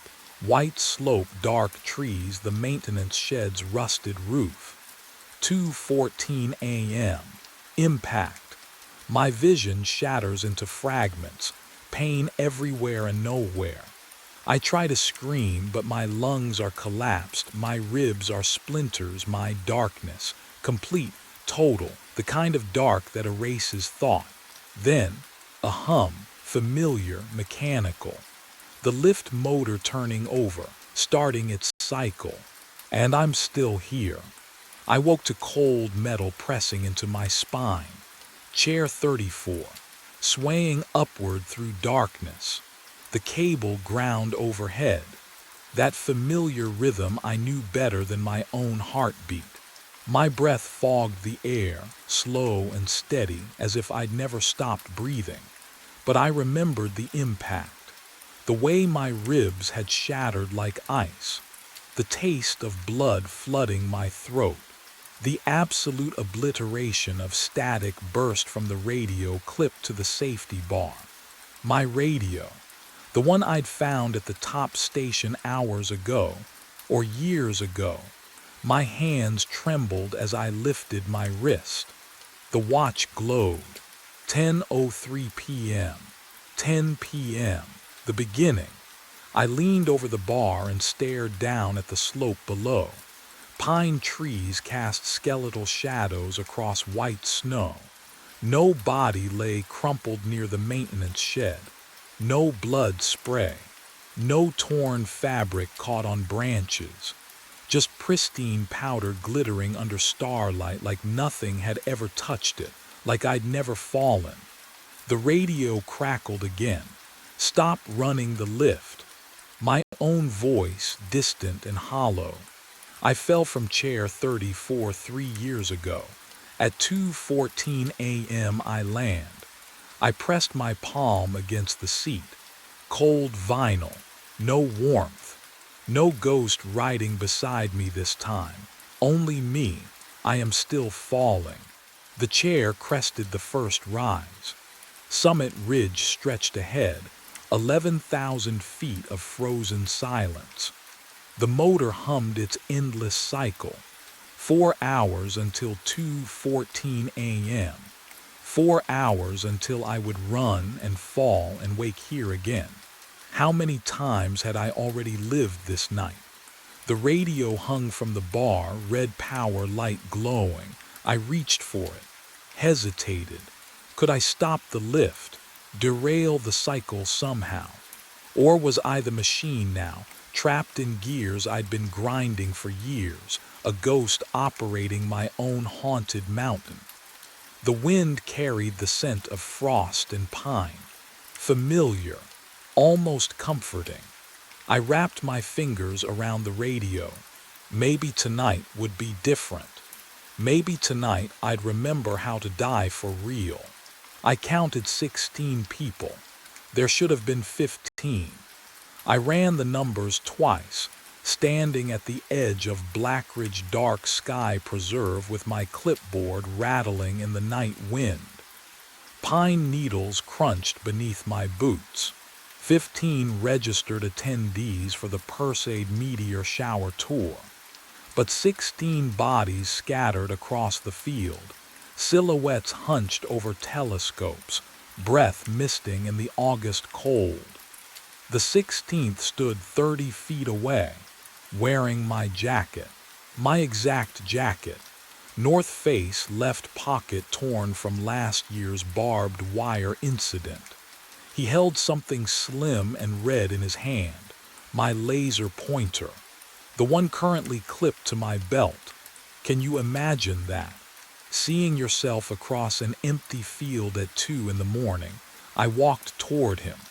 Gravel crunched too loud. He turned and oh, God, his face was mine but older, decades older. Scars carved lines across his cheeks, geometric patterns that caught the starlight. When he exhaled, his breath came out in a visible cloud despite the mild temperature. It smelled wrong, metallic, like sucking on old coins. "You need to leave," he said. His voice was mine, eroded by exhaustion. "All of you, 2:37, you have 53 minutes. What are you, meteorite impact, center of the field?" He grabbed my arm. His fingers were ice. "I've tried 6 times. They never listen." That's when I heard it, high above, cutting through the cricket's song. A whistling, thin, distant, growing. "Everyone back to the vehicles," I shouted, spinning toward the group. "Now. This isn't Is this part of the tour?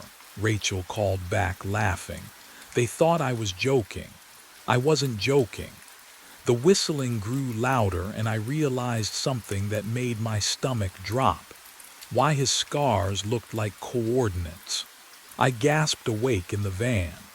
The smell hit me first, cold coffee and paper, the familiar mustiness of star charts piled on the passenger seat. My hands trembled against the steering wheel. Outside, voices drifted through the darkness. Cheerful casual setting up tripods, adjusting telescope mounts. No, no, no, no, I pressed my palms against my chest, my stomach, my face, skin intact. No burns, no blood. The screaming still echoed in my skull. That high, horrible whistling, and then the impact, the flash that turned night into white fire. But my body bore no evidence of what I'd just lived through. The dashboard clock read 1:45 a.m.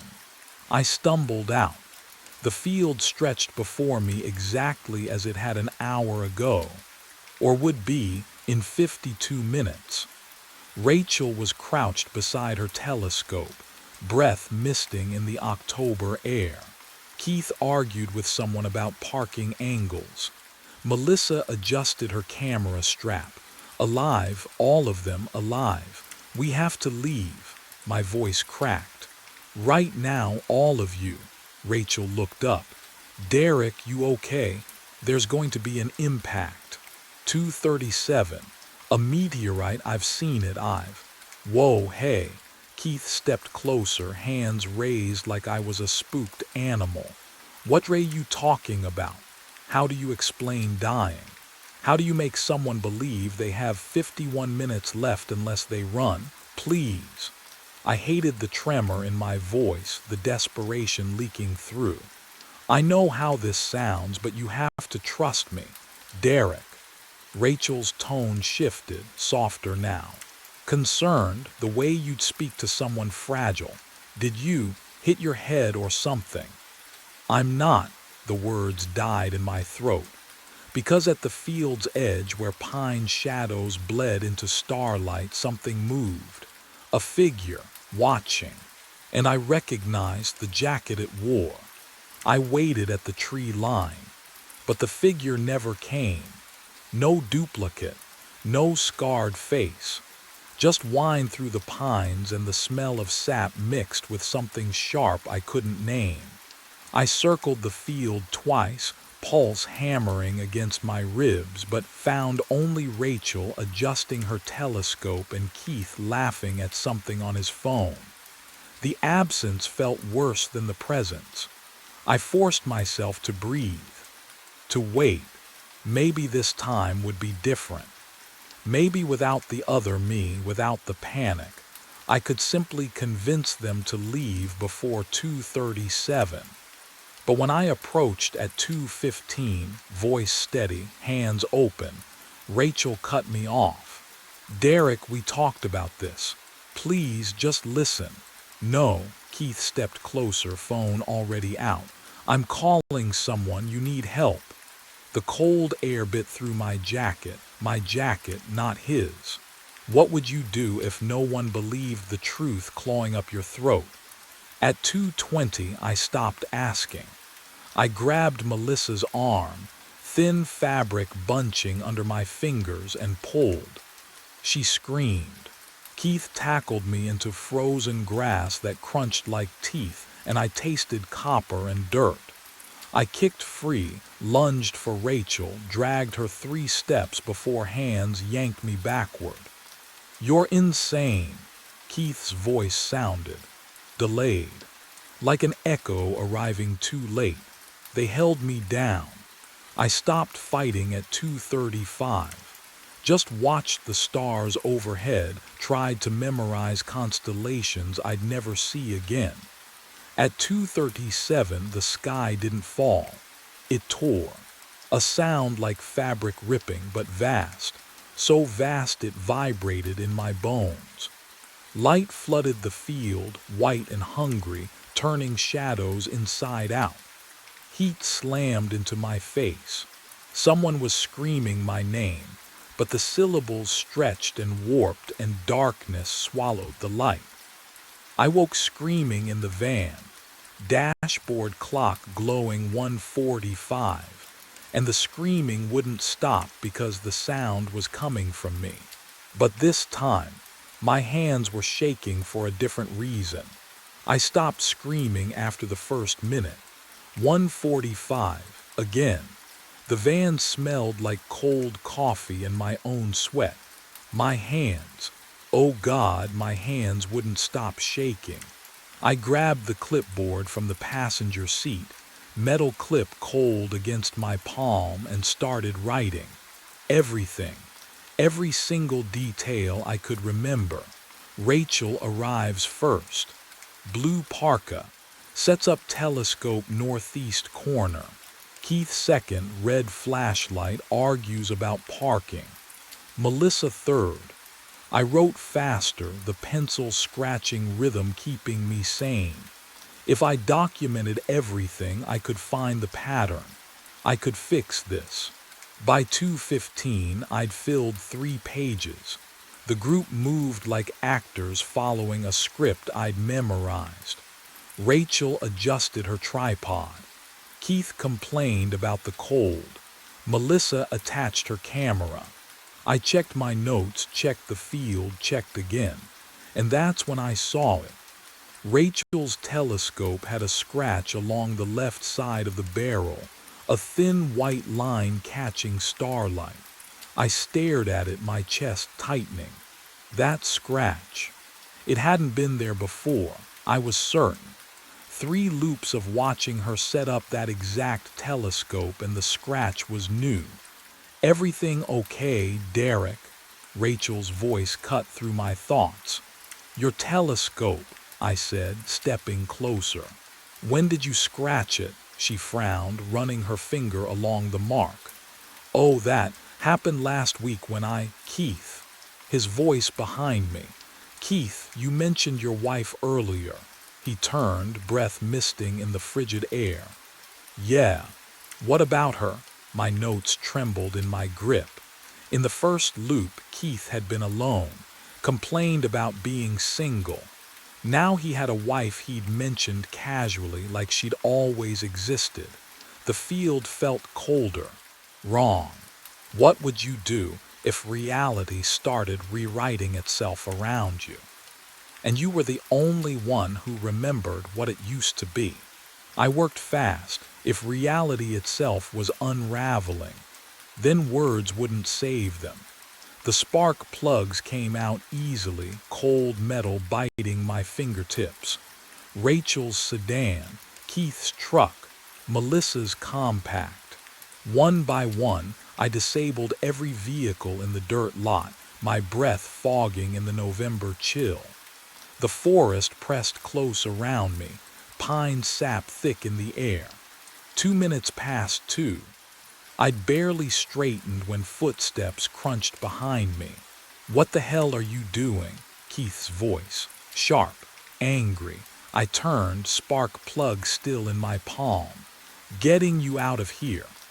But Rachel was already at her hood and Melissa was running toward the others. Therefore my window collapsed. Shouts erupted. Hands grabbed my arms. My clipboard clattered to the dirt. He sabotaged the cars. Call the police. There's no signal out here, just hold him. They forced me down, knees in the cold earth. Keith's grip on my shoulder felt like iron and I couldn't break free, couldn't make them understand. Have you ever tried to save someone who thinks you're the threat? Please, I gasped. Please, at 2:37, shut up. Keith's face was inches from mine. You're done. The minutes bled away. 20 past 2, 30. I stopped struggling, stopped begging. My knees went numb against the frozen ground. At 2:36, I smelled it. Burnt metal, cold breath against my neck. He stood among them now, my older self, face carved with scars that looked like star charts, weeping. His mouth didn't move, but I heard the words inside my skull. "You can't save them." The sky began to scream. I woke gasping, loop 7, maybe 8. The van's interior looked wrong. I couldn't place it. Same coffee-stained cup holder. Same folded star charts. But the angle of the driver's seat felt off, like someone else had been sitting there. Outside, voices murmured in the darkness, setting up telescopes. Again, I stumbled into the field and froze. The tree line, it was different. The tall pine that always leaned slightly left now stood straight. A cluster of birches had vanished entirely, replaced by dense undergrowth that looked decades old. Had they always been there? My memory felt like wet paper tearing at the edges. "Derek, you okay?" Rachel's voice. I turned. Her face, wasn't it? Same dark hair pulled back, same concerned eyes, but her jawline seemed sharper, cheekbones higher. Or had I simply forgotten what she really looked like? "Yeah," I managed. "Just tired." Keith walked past, lugging equipment. His wedding ring caught the moonlight. He'd been married in loop 4, single in loop 2. I couldn't remember anymore what was real. Can you imagine losing track of people's faces, of trees, of your own memories? The cold hit differently tonight, bit deeper. I checked my watch, 1:53, still early. Maybe I could. Then I smelled it. Burnt metal, sharp and nauseating, like inhaling copper shavings. The temperature dropped so fast my breath turned to fog. He stood at the field's edge, my older self, already. It wasn't even 2 o'clock yet. His scars looked deeper, fresh, weeping. His mouth opened. "You're becoming," cold breath washed over me, tasted like blood and electricity. I looked down at my hands. Thin white lines traced across my palms. New scars forming as I watched. The same pattern that covered his ruined face. And I understood with absolute certainty what those coordinates meant. I stepped out of the van and saw myself standing by the tree line. 3 of me, all scarred, all wearing my jacket, my boots, my face carved with white lines that glowed faintly in the darkness. They stood at different points around the field's perimeter, motionless as fence posts, eyes fixed on nothing. My palms burned where the scars had appeared an hour ago, or a lifetime ago. I couldn't tell anymore. Rachel walked past the nearest one, tripod slung over her shoulder. She didn't flinch, didn't even glance at him. "Rachel," I called, my voice cracking. "Do you see?" "Derek, hey," she smiled, adjusting her telescope case. "You okay? You look pale." The version of me standing 12 feet behind her didn't move, didn't breathe. His chest was perfectly still and frost crept across his collar despite the August heat. "There's someone," I pointed. She turned, looked directly at him, through him. "Just us night owls," she said, already walking away toward her usual set-up spot. I approached the nearest duplicate slowly, my boots crunching gravel that his feet made no sound on.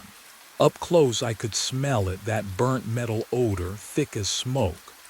His scars formed patterns I'd started to recognize, coordinates, dates, times. "Who are you?" I whispered. His eyes didn't shift, didn't blink. I reached out. My fingers passed through cold air 6 inches from his shoulder, and pain shot up my arm like frostbite. I jerked back, gasping. What would you do if you saw yourself dying in slow motion, and no one else could see it happening. The hours dragged. I tried to focus on the group, Melissa adjusting her camera, Keith arguing about the best observation angle, but my attention kept snapping back to them. The three failures, the three endings. At 2:15 they moved, not toward the group, toward me. Their footsteps made no sound, but I felt them, vibrations through the earth that matched my own heartbeat. They formed a triangle around me, closing in with mechanical precision. At 2:30 exactly they stopped, inches away. Their mouths opened in perfect synchronization, and cold breath washed over my face as they spoke with one voice, layered and echoing like a canyon. We are the loop. We are the impact. The scars on their faces began to glow brighter, and I felt my own skin splitting open to join them. The pain stopped. I stumbled backward, but the three versions didn't follow. They remained motionless, arranged in a perfect triangle around me. The luminescence faded from their scars. My own skin sealed itself. No blood, no wound. Just thin white lines etched across my forearms like fresh burns.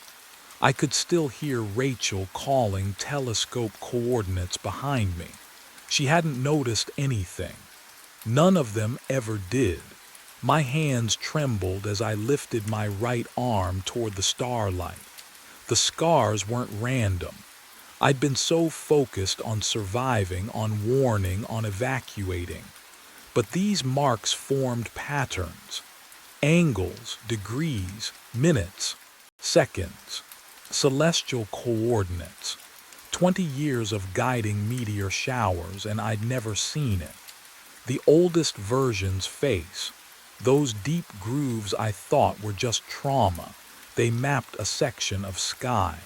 I turned to the nearest duplicate, forcing myself to look closely at the marks carved into his cheek. Right ascension, declination, precise measurements. Would you believe me if I told you my own scars itched in response? A cold burning sensation, like frostbite spreading beneath the skin. I fumbled for the laser pointer in my jacket pocket. The metal felt too warm against my palm, as if it had been resting near a fire. The others were settling into their observation positions now. Keith adjusting his camera tripod. Melissa spreading her blanket on the damp grass. 2:28 a.m. 9 minutes left. I aimed the laser pointer toward the sky, hands shaking so badly the green beam wavered. I traced the pattern from my forearm first, a simple line, 47 degrees from horizontal. Then the second scar, the third. Each line intersected with the others. The beam converged on a single point, not where I'd been watching all these loops. Not the southeastern sky where meteorites usually appeared in October. This was wrong. The coordinates pointed northwest, toward a region that should have been below the horizon at this latitude. But there it was, a star I'd never noticed before, faint, pulsing. The color was off too red, almost infrared, like watching something through a heat signature camera. My breath caught. The smell hit me then, metallic and sharp like ozone after lightning, but underneath it's something organic, rotting. I lowered the pointer. All three duplicates had turned to face the same direction, their heads tilted at identical angles, staring at that impossible star. Oh, the loops weren't trying to prevent an impact. They were echoes, ripples moving backward through time from something that hadn't arrived yet, but would. And when it did, there would be no reset at 1:45 a.m.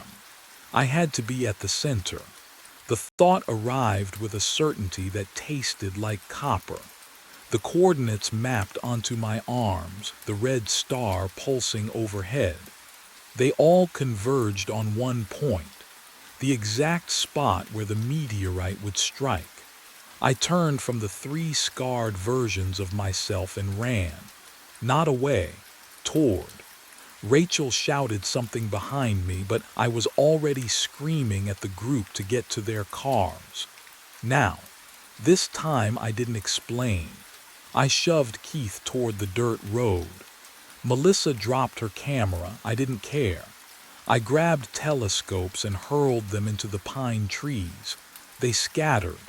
Finally, their headlights bounced down the access road, red tail lights shrinking to embers. The field emptied. The silence that followed pressed against my eardrums like deep water. 2:36 a.m. I walked to the field center and stopped. The grass here felt wrong beneath my boots, flattened, scorched though it looked green. I exhaled slowly, watching my breath fog in the August heat.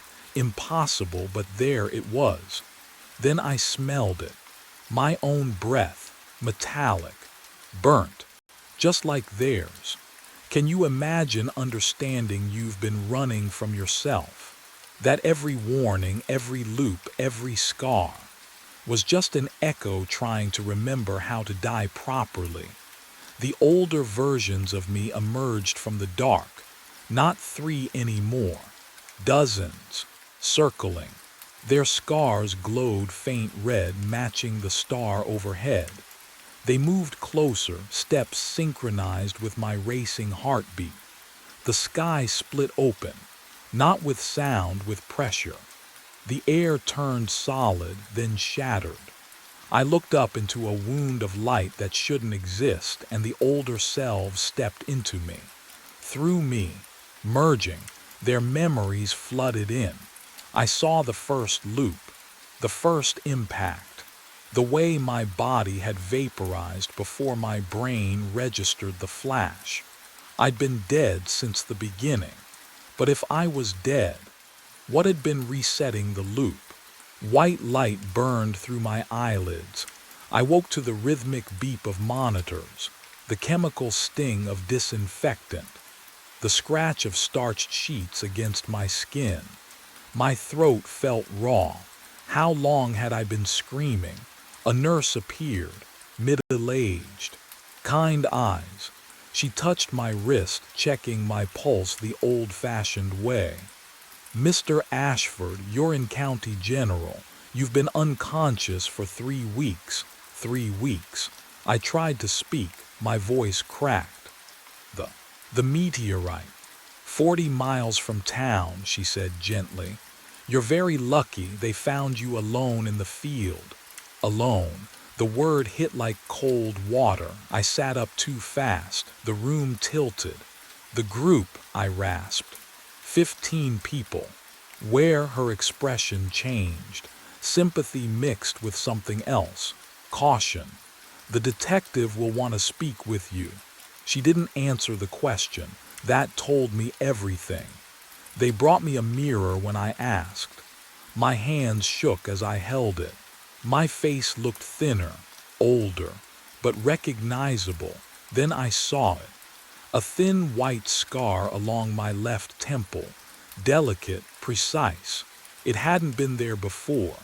Can you imagine tracing a mark on your own skin and knowing you died to earn it?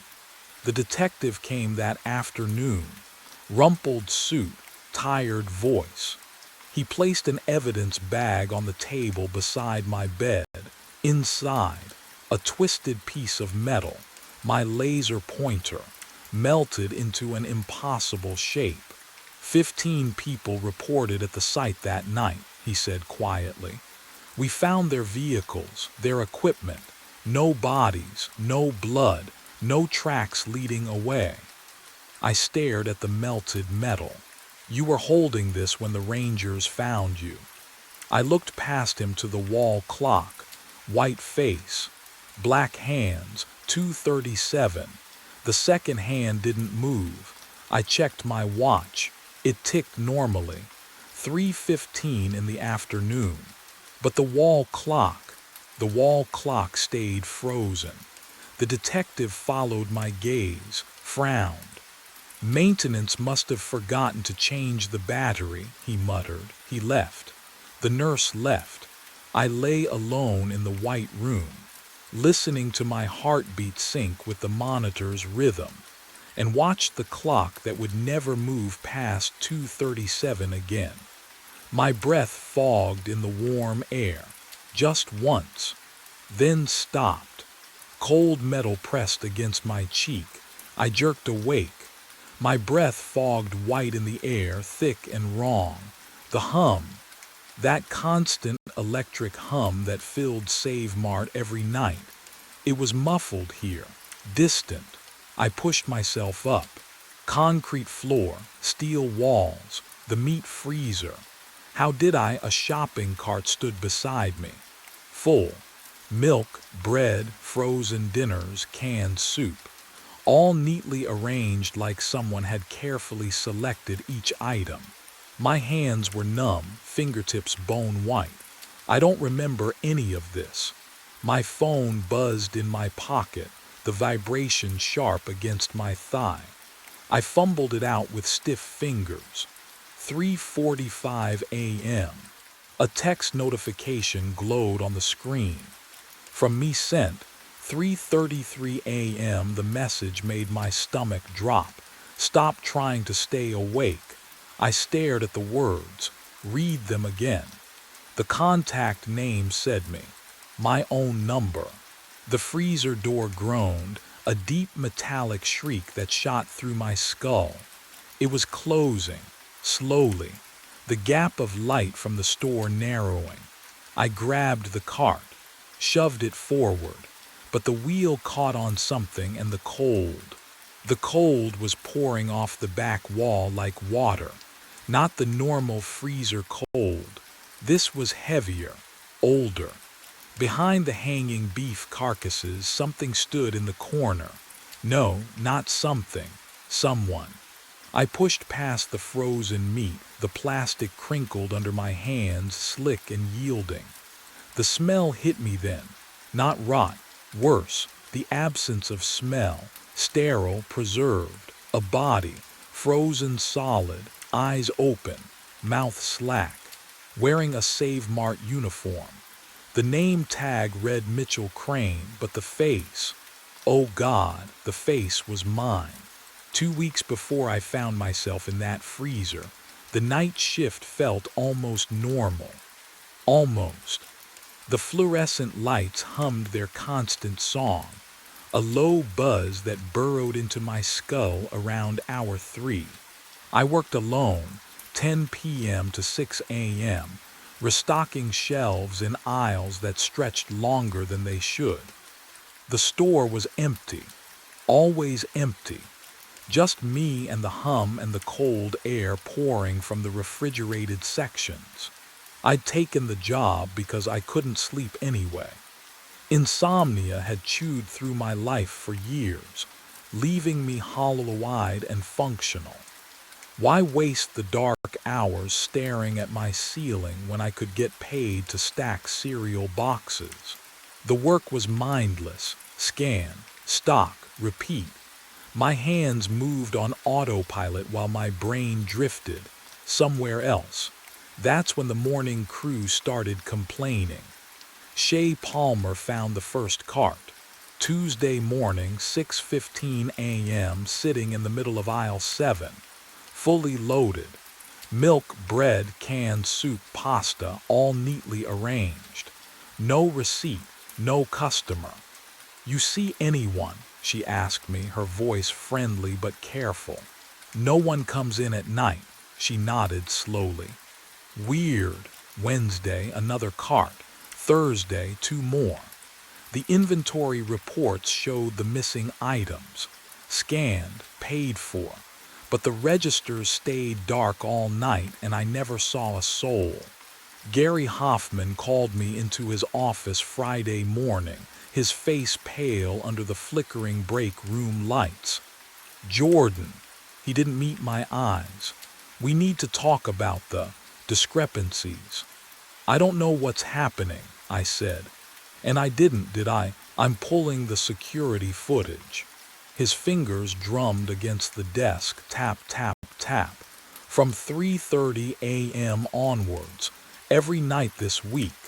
My stomach tightened. "I've been awake the whole time." "Have you?" The question hung between us like smoke, because honestly, could I say for certain I hadn't closed my eyes? Not even for a moment. Gary's office smelled like burnt coffee and sweat. He pulled up the footage without looking at me. His hand shook on the mouse. The click echoed too loud in the cramped space. "Tuesday night," he muttered. 3:30 a.m. The screen flickered. Black and white grain showed aisle 7, cereal boxes casting long shadows under fluorescent lights. Empty, silent. The timestamp blinked in the corner, 3:33 and 0 seconds. Then I walked into frame. My stomach dropped. You know that feeling when you see yourself in a photo you don't remember taking? This was worse. So much worse. I watched myself move, not the way I move. Too smooth, too purposeful. The one on screen, reached for a box of pasta, placed it in the cart, moved to the next aisle. That's not. "Keep watching," Gary said. The figure on screen, me but not me, filled the cart methodically. Soup, bread, milk. The exact items Shay had found. At 3:39 a.m., I watched myself scan each item at register 3. The beeps were silent on the footage, but I could imagine them cutting through the empty store. Then I restocked the shelves. Every single item, back where it belonged. At 3:45 a.m., the figure walked off camera toward the stockroom. Gary paused the video. "You told me you were organizing inventory Tuesday night, 3:30 to 4 a.m. I had been. I remembered sorting boxes, counting soap. My hands were steady then, not like now, trembling, slick with cold sweat. I wasn't, the words caught in my throat. But the timestamp didn't lie. While I thought I was in the stockroom, I was shopping, scanning, moving like something wearing my skin. 12 minutes, gone, vanished from my memory like they never existed. What was I doing during those 12 minutes? And why couldn't I remember any of it? I set 7 alarms on my phone for 3:30 a.m., not 3:33. Earlier. I needed to be ready, aware, before whatever took control. The footage played on loop in my mind, my own hands selecting groceries, my own body moving through the aisles like I belonged to someone else. I wouldn't let it happen again. What would you do if you couldn't trust your own memory? The fluorescent lights hummed overhead as I stocked canned vegetables. 9 rows of kidney beans. I counted each one, stayed focused. 3 a.m. came and went. I checked my phone every 30 seconds. 3:29, 3:30. The alarms erupted, 7 overlapping beeps and buzzes. I silenced them. My heart hammered against my ribs. The stockroom door stood open behind me, boxes of cereal stacked 3 high. I planted my feet, gripped the metal shelf, focused on the hum of the lights, the chemical smell of floor cleaner, the cool air from the ventilation ducts. 3:31. Dizziness rolled through my skull like a wave. No, I blinked hard. The ceiling tiles blurred, doubled. My fingers tingled, then went numb. The shelf in my hand felt distant, like I was touching it through thick gloves. I tried to call out. My mouth wouldn't move. The lights stretched into long white streaks. Everything went black. When I opened my eyes, I was standing in the stockroom. Cart beside me, full, pasta boxes, soup cans, bread, milk. My hands were freezing, actually freezing, like I'd been gripping ice.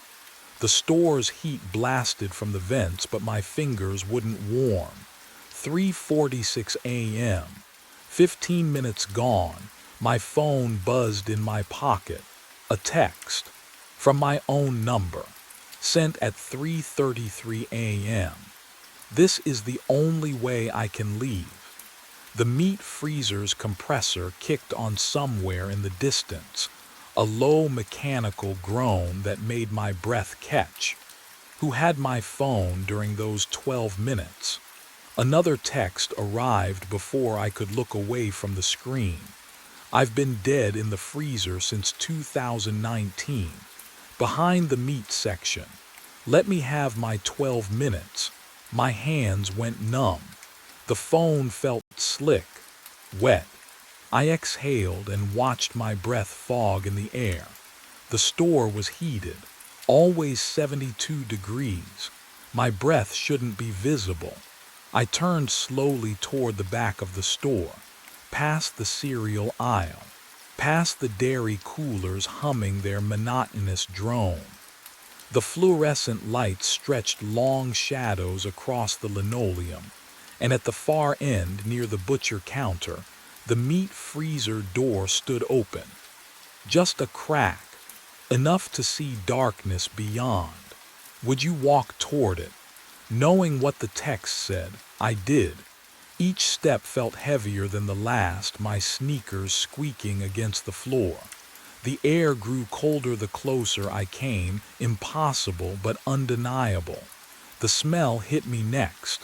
Copper. Meat, something sterile and ancient, like a hospital mixed with rot. The freezer door's rubber seal had peeled back, wet with condensation. I pressed my palm against the metal handle. Ice cold. My fingers stuck slightly when I pulled the door wider. Inside, hanging beef swayed on hooks. The plastic wrap crinkled in the freezer's motorized hum. I pushed past the first row, shoulders brushing against frozen meat. Then the second row. My phone's screen lit my path, a pale blue glow reflecting off frost-covered walls. At the back corner behind the largest side of beef, I saw it. A body, frozen solid, eyes open, skin gray with ice crystals, wearing a Save Mart uniform, faded, old style, the logo from years ago. Wearing my face. My phone buzzed in my hand. Another text arriving from my own number, but I couldn't look away from those open, frozen eyes staring back at me. My phone buzzed again. The sound echoed off the freezer walls, off the frozen meat, off my own dead face staring back at me. The text glowed in the dim light. Don't look at me. Just let me shop. 6 more years and I can leave. I stumbled backward.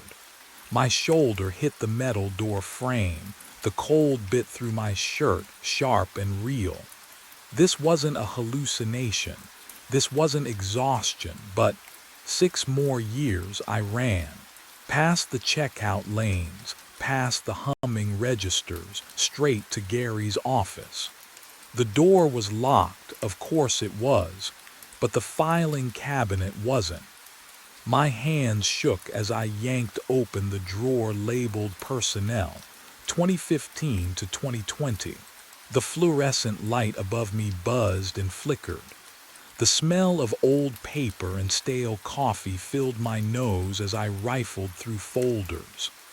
Ellis, Jordan, my file, hired 3 weeks ago. Background check, direct deposit form. I flipped back further. 2019, January, there, Crane Mitchell, Night Stalker. Last shift logged January 14th, 2019. Termination reason, no call, no show. 3 consecutive nights. Status, abandoned position. No investigation. No missing person report, just gone. Can you imagine just vanishing and nobody caring enough to ask why? I gripped the folder. The paper crumpled under my fingers. Mitchell Crane disappeared the same way I was about to. I had to see it again. Had to be sure. The freezer door hung open like a mouth. I pushed past the hanging beef, my breath clouding in front of me even though I was holding it.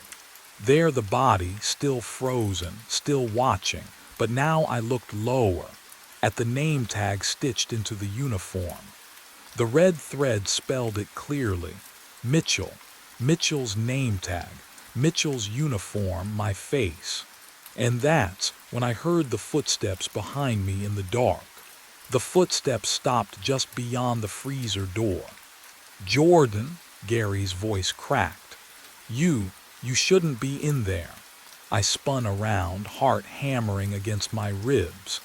He stood in the doorway, backlit by the fluorescent glow of the meat section. His face looked 10 years older than yesterday, gray skin, shadows pooling beneath his eyes. "Mitchell Crane." My voice came out steadier than I expected. "Tell me about Mitchell Crane." Gary's hand gripped the doorframe. His knuckles went white. "We don't talk about Mitchell."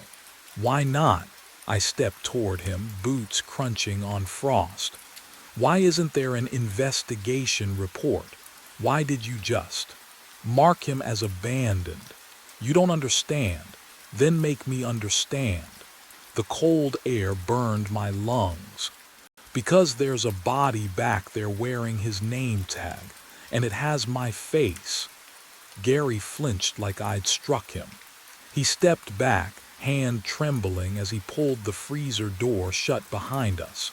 The hydraulic hiss echoed too long in the empty store. "My office," he whispered. "Now." He moved through the aisles like a man walking to his execution. I followed, watching the rigid set of his shoulders, the way he kept glancing at the clock. 3:51 a.m. The numbers glowed sickly green. His office smelled like stale coffee and something else, something sour, like fear sweat dried into the furniture. Gary collapsed into his chair and pulled up the security system on his ancient desktop. The monitor flickered, casting blue light across his sagging features. "I should have quit in 2019, he muttered, fingers shaking over the keyboard. "Should have walked away like the manager before me did, before Mitchell. There was someone else." Gary pulled up archived footage. January 7th, 2019. The timestamp read 3:33 a.m. On screen, a young man walked the aisles. Dark hair, hollow eyes. He moved like a sleepwalker, filling a shopping cart with items, cereal, canned soup, frozen dinners. The cart overflowed. He scanned each item at register 7. Then he restocked everything, precise and mechanical, before returning to the stockroom. "That's Mitchell," Gary said. His voice had gone flat, dead. "Every night for 2 months. Same routine. 3:33 to 3:45. 12 minutes exactly." The footage quality was poor, grainy, but I could see Mitchell's expression. Vacant, absent, like watching a puppet with cut strings still trying to dance. "He told me he was blacking out," Gary continued. "Said he'd find carts he didn't remember filling. I told him he was just tired, overworked." He laughed, a bitter, broken sound. "Then one morning he didn't clock out, didn't leave. We searched everywhere, except the freezer. Gary's silence was answer enough. He scrolled further back in the archives. 2013. Different footage, same store. Another night worker. A woman this time, red hair pulled into a ponytail. She walked the aisles at 3:33 a.m., filling a cart, scanning items, restocking. The exact same movements. Before Mitchell, there was Rebecca Torres, Gary said. Before her, I don't know. The manager before me kept his mouth shut. Just handed me the keys and said, "Don't hire anyone for nights if you can avoid it." My mouth went dry. How long between them? Gary met my eyes. The look there made my stomach drop. 6 years, he whispered. Rebecca vanished February 2013. Mitchell vanished January 2019. He checked the calendar on his desk. You started 2 weeks ago. February 20th, 2025. 6 years. The number echoed in my skull. They all claimed they saw themselves, Gary continued, voice barely audible. Rebecca told me she found her own body in the freezer. I thought she'd had a breakdown, then she disappeared and I looked. There was nothing there, nothing. He swallowed hard. Until Mitchell, and when I finally checked after he vanished, the body was gone, just gone. The fluorescent lights hummed overhead. That constant electric drone I'd learned to ignore. But now it sounded different. Wrong. Like the frequency had shifted half a note flat. Can you imagine what that does to you? Knowing you hired someone to die, why didn't you warn me? My hands clenched into fists. Why didn't you tell me before? Because I hoped it wouldn't happen again. Gary's eyes glistened. I thought maybe it skipped. Maybe the pattern broke. But then you found the carts and I knew. He pulled up one more file. Security footage from last week. My first midnight shift. There I was on screen, walking the aisles at 3:33 a.m., filling a cart, scanning items, restocking. The same vacant expression Mitchell had worn. The same mechanical movements Rebecca had made. I'd already been doing it for 2 weeks, every single night. You're next, Jordan, Gary said quietly, and I don't know how to stop it. The monitor flickered. For just a fraction of a second, the timestamp glitched, jumping from 3:33 to 3:45 and back again. 12 minutes that didn't exist. 12 minutes I'd been living without knowing. And somewhere in that missing time, something was claiming me piece by piece, preparing the space I'd occupy for the next 6 years.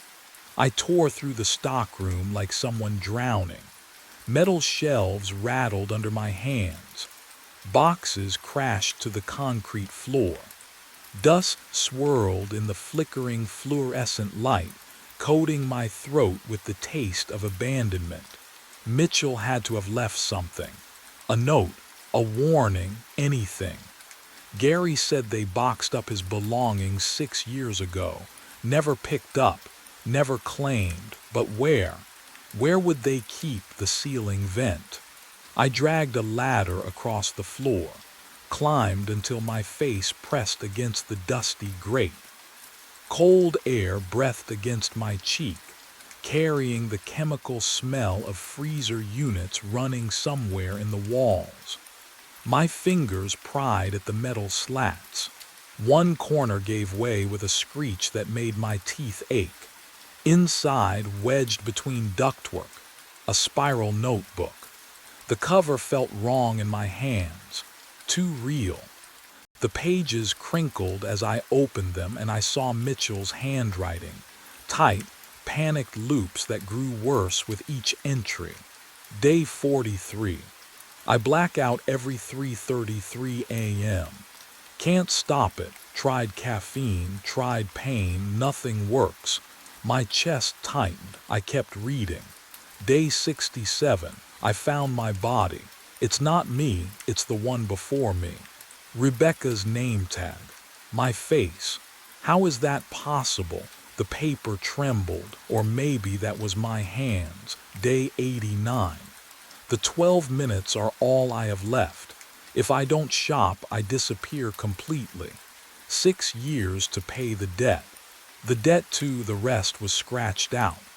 Black ink gouged through paper, except for one final line written in a different pen. Shaky, desperate. It's not the store, it's what lives in the cold. I'm not sleeping tonight. The break room door scrapes shut behind me. I shove a metal chair under the handle, then drag the vending machine, inch by grinding inch, until it blocks the entrance. My phone reads 3:21 a.m. 12 minutes, that's all I need to survive conscious. Coffee burns down my throat. The bitterness coats my tongue sharp enough to keep me tethered. I slap my face, hard. The sting grounds me. The fluorescent lights above hum their constant electric lullaby, but I won't listen. 3:25. I pace. 4 steps to the wall, turn, 4 steps back. The clock on the wall ticks forward. But wait, has it always ticked that slowly? Each second stretches, elastic and wrong. 3:28. My hands shake around the coffee mug. You can do this. Stay awake. Stay here. Mitchell couldn't, but maybe he didn't know what was coming. I know, I've read his last words. I've seen what waits in the cold. 3:29. The lights flicker. No, I slam my palm against the wall switch. Nothing happens. The fluorescents buzz louder, angry wasps trapped in glass. Then, darkness swallows everything. I scream or try to, my voice won't come. When the lights return, a half second later, an hour, cold air shocks my lungs, the freezer, I'm standing in the freezer. Frost coats every surface. My breath blooms white. The shopping cart sits in front of me, full of items I don't remember selecting. My fingers grip the handle, already numb. The door swings shut with a heavy metallic groan. Behind the hanging beef, movement catches my eye. The body. My body, its head turns, slowly, deliberately. Frost cracks along its neck as those frozen eyes lock onto mine. Its mouth opens, ice crystals breaking from blue lips. Your turn. The voice scrapes out like wind through a tomb. Tonight. I ran. The freezer door slammed shut behind me. My sneakers skidded on the tile, fluorescent lights buzzing overhead like wasps trapped in glass. The front entrance glowed ahead. Automatic doors, freedom, dawn just hours away. I hit the sensor pad. Nothing. Shoved the glass with both palms. The doors didn't even rattle. Locked from the inside. The break room clock read 3:32 a.m. 2 minutes. My chest tightened, breath fogging an air that shouldn't be cold but was.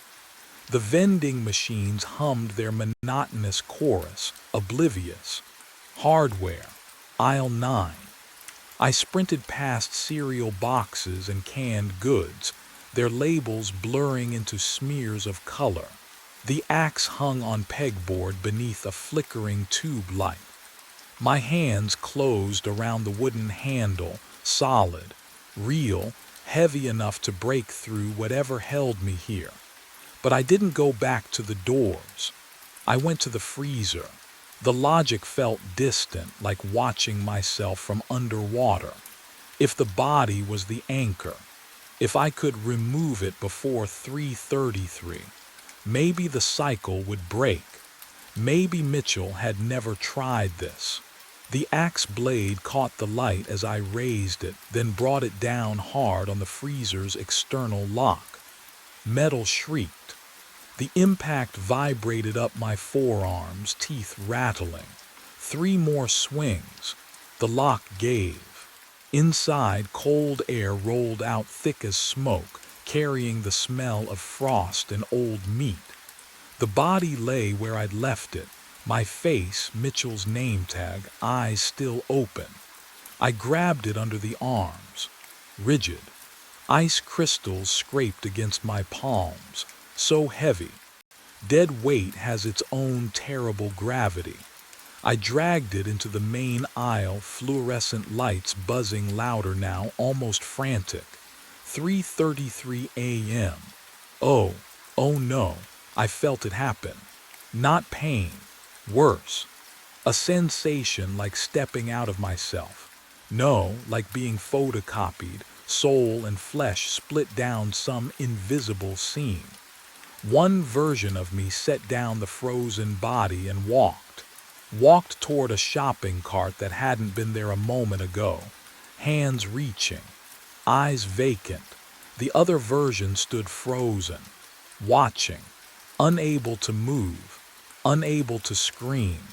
When Shay found me at 6:15 a.m., the freezer was empty.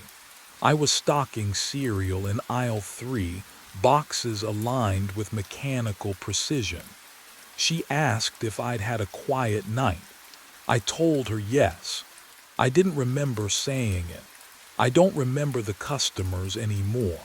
But every morning there are full carts. And I know I have 5 years and 11 months left. The phone buzzed at 4:04 in the morning. I answered on the second ring. Force of habit.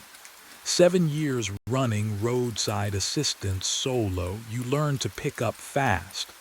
Webs towing, breathing. Shallow and wet like someone trying to speak through frost. Hello, I shifted in the driver's seat, my back cracking. The dashboard glow made everything feel smaller, closer. I froze to death, the voice whispered. Male, shaking. January 9th, 2018.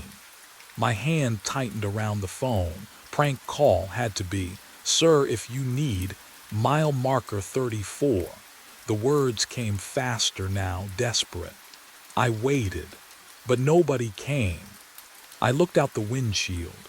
Pine trees pressed in on both sides of Route 17, black shapes against a blacker sky. The mile marker reflected in my headlights. 34. I'd parked here to sleep. Coincidence. Just coincidence. Listen, I said, trying to keep my voice steady. I don't know who, please. His breath rattled. It's so cold. The line went dead. My rearview mirror caught my eye. 2 headlights glowed behind me, maybe 50 yards back. High beams, unmoving. I twisted in my seat to look through the rear window. Nothing. Empty highway, darkness.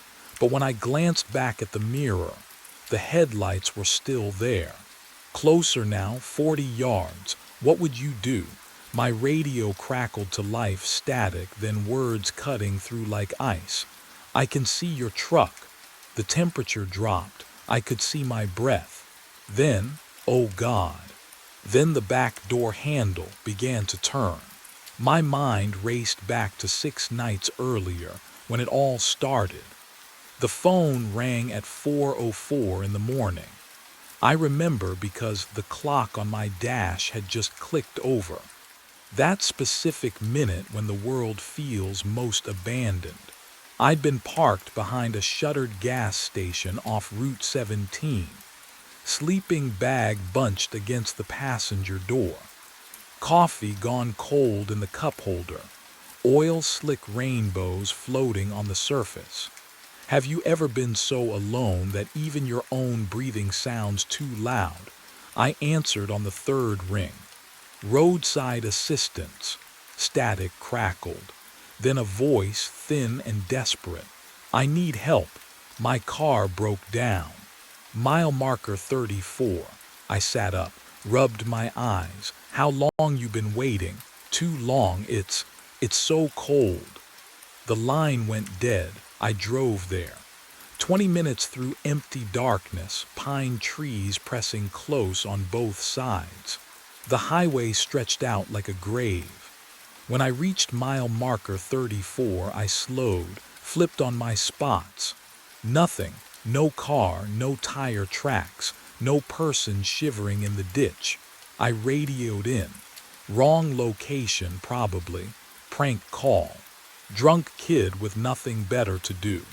But the smell lingered in my cab, something sharp and metallic like winter air forced through a heating vent.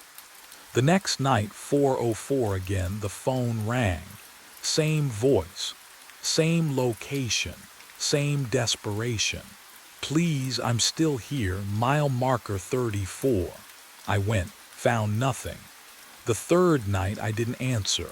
The phone rang anyway, 14 times. On the fourth night I picked up just to tell him to stop.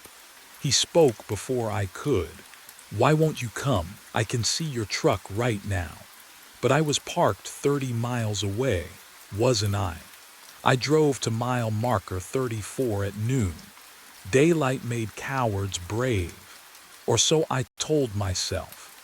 The June sun hammered down on the asphalt, heat shimmering off the road in waves. Pine trees lined both sides, their shadows short and sharp. I pulled onto the shoulder where I'd stopped 4 times in 4 nights, finding nothing. But this time I saw them. Tire tracks, not fresh. Deep grooves pressed into the asphalt itself, as if the weight of a vehicle had melted through the surface.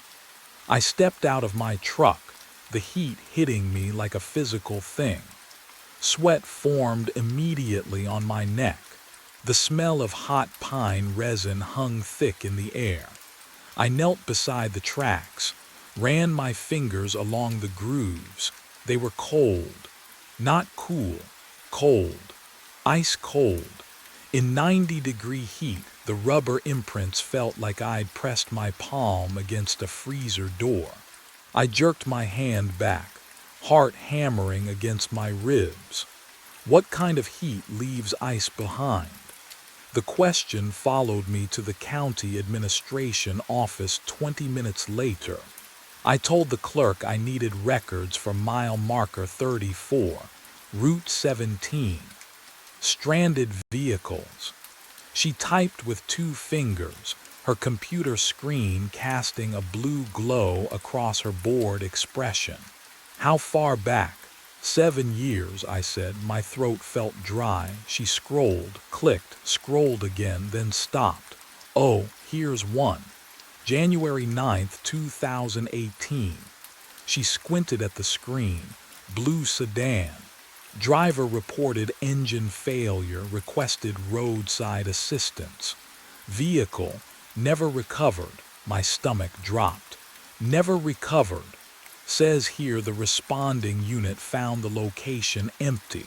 No car, no driver. She looked up at me. Happens sometimes. People get picked up by friends, forget to call back. What was the driver's name? She hesitated, glanced at the screen again. Daniel Frost. The name settled over me like frost itself, creeping and cold. I thanked her, barely heard my own voice, and walked back to my truck on legs that didn't quite feel attached to my body. Daniel Frost.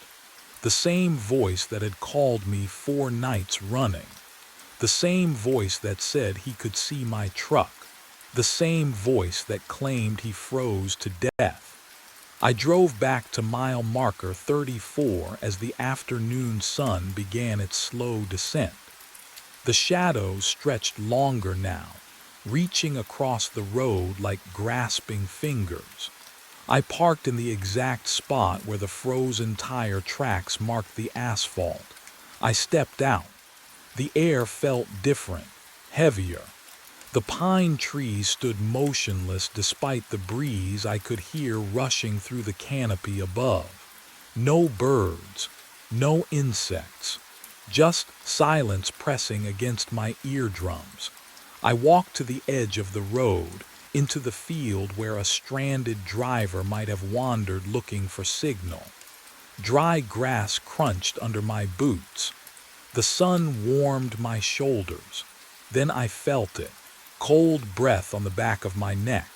Slow, deliberate, the exhale of someone standing directly behind me. I spun around, nothing, just empty field, just shadows and sun. But the cold remained, and something in the stillness told me I wasn't alone anymore. That night the phone rang at 4:04. I knew before I answered. My hand shook as I brought it to my ear. The screen showed no number, just those glowing digits. Please. Daniel Frost's voice cracked through the speaker. Please, you have to bring it to her. Wind howled through the line, a screaming, tearing sound that made my teeth ache. I pulled the phone away, stared at it. Outside my windshield, the pines stood perfectly still. Not a breath of air moved through the summer darkness. Bring what? My voice came out hoarse. My ring, gold band, left hand. He was sobbing now. Elena, she doesn't know I tried to call. The temperature dropped fast. I watched my breath materialize in front of my face, a gray cloud in the cab's dim light. 20 seconds ago I'd been sweating. Now frost crept across the edges of my windshield, delicate fingers reaching inward. Where? I started. The radio erupted. Static blasted through the speakers so loud I flinched. Then voices, dozens of them, overlapping, whispering, all speaking in unison through the crackling white noise. 40.3729. The dial spun on its own. Click, click, click. Stations flipped past, country, talk radio, silence, then locked on pure static again. Negative 74.8152. The numbers burned into my mind. Coordinates had to be, but whose, for what? Daniel's voice cut through. Find me. Bring it to her, please. I'm so cold. The line went dead. The radio went silent. The frost on my windshield remained, spreading wider. I sat there, breath steaming. Those numbers repeated in my head like a prayer I couldn't stop saying. And somewhere in the back of my mind, I knew exactly what waited at those coordinates. I found him in the county archives at dawn. Daniel Frost, age 42. The name glowed on the library's ancient computer screen, backlight burning into my tired eyes. My fingers trembled on the mouse. Click. The obituary loaded slowly. One paragraph at a time. Beloved husband to Elena. Devoted father to Lily, age 7. Died January 9, 2018, after his vehicle broke down on Route 17. Body recovered 3 days later.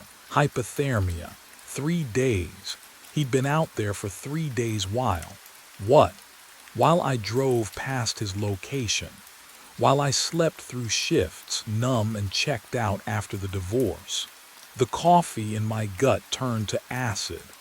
I could smell the library's musty carpet, decades of dust and forgotten stories pressing against my lungs. Survived by his loving family. Services held at Pinewood Cemetery. I memorized the address, closed the browser.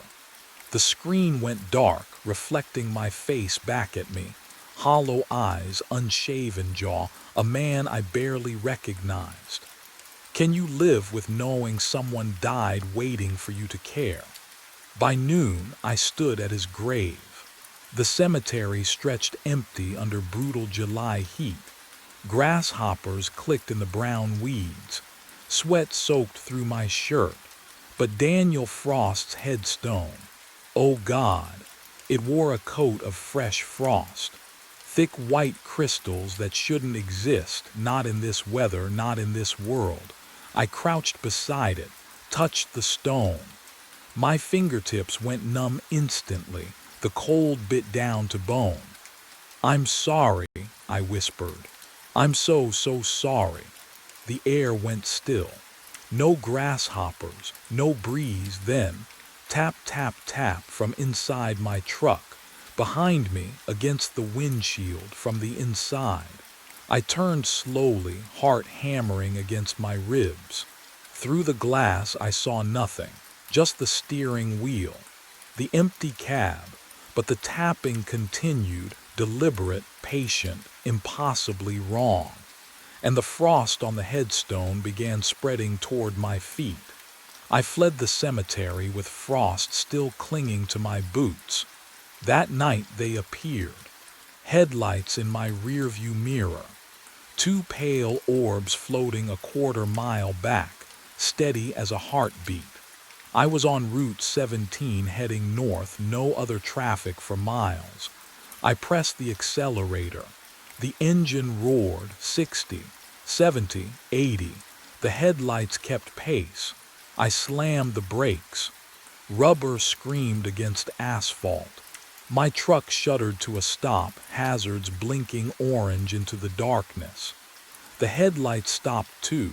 Same distance, same position, not gaining, not fading, just there. I threw the truck into reverse, tires smoking as I hurtled backward down the empty highway. The headlights reversed with me, maintaining that impossible fixed distance like we were tethered by invisible wire. My hands shook on the wheel. What would you do? Keep driving or pull over and face whatever was back there? I didn't have the courage to find out.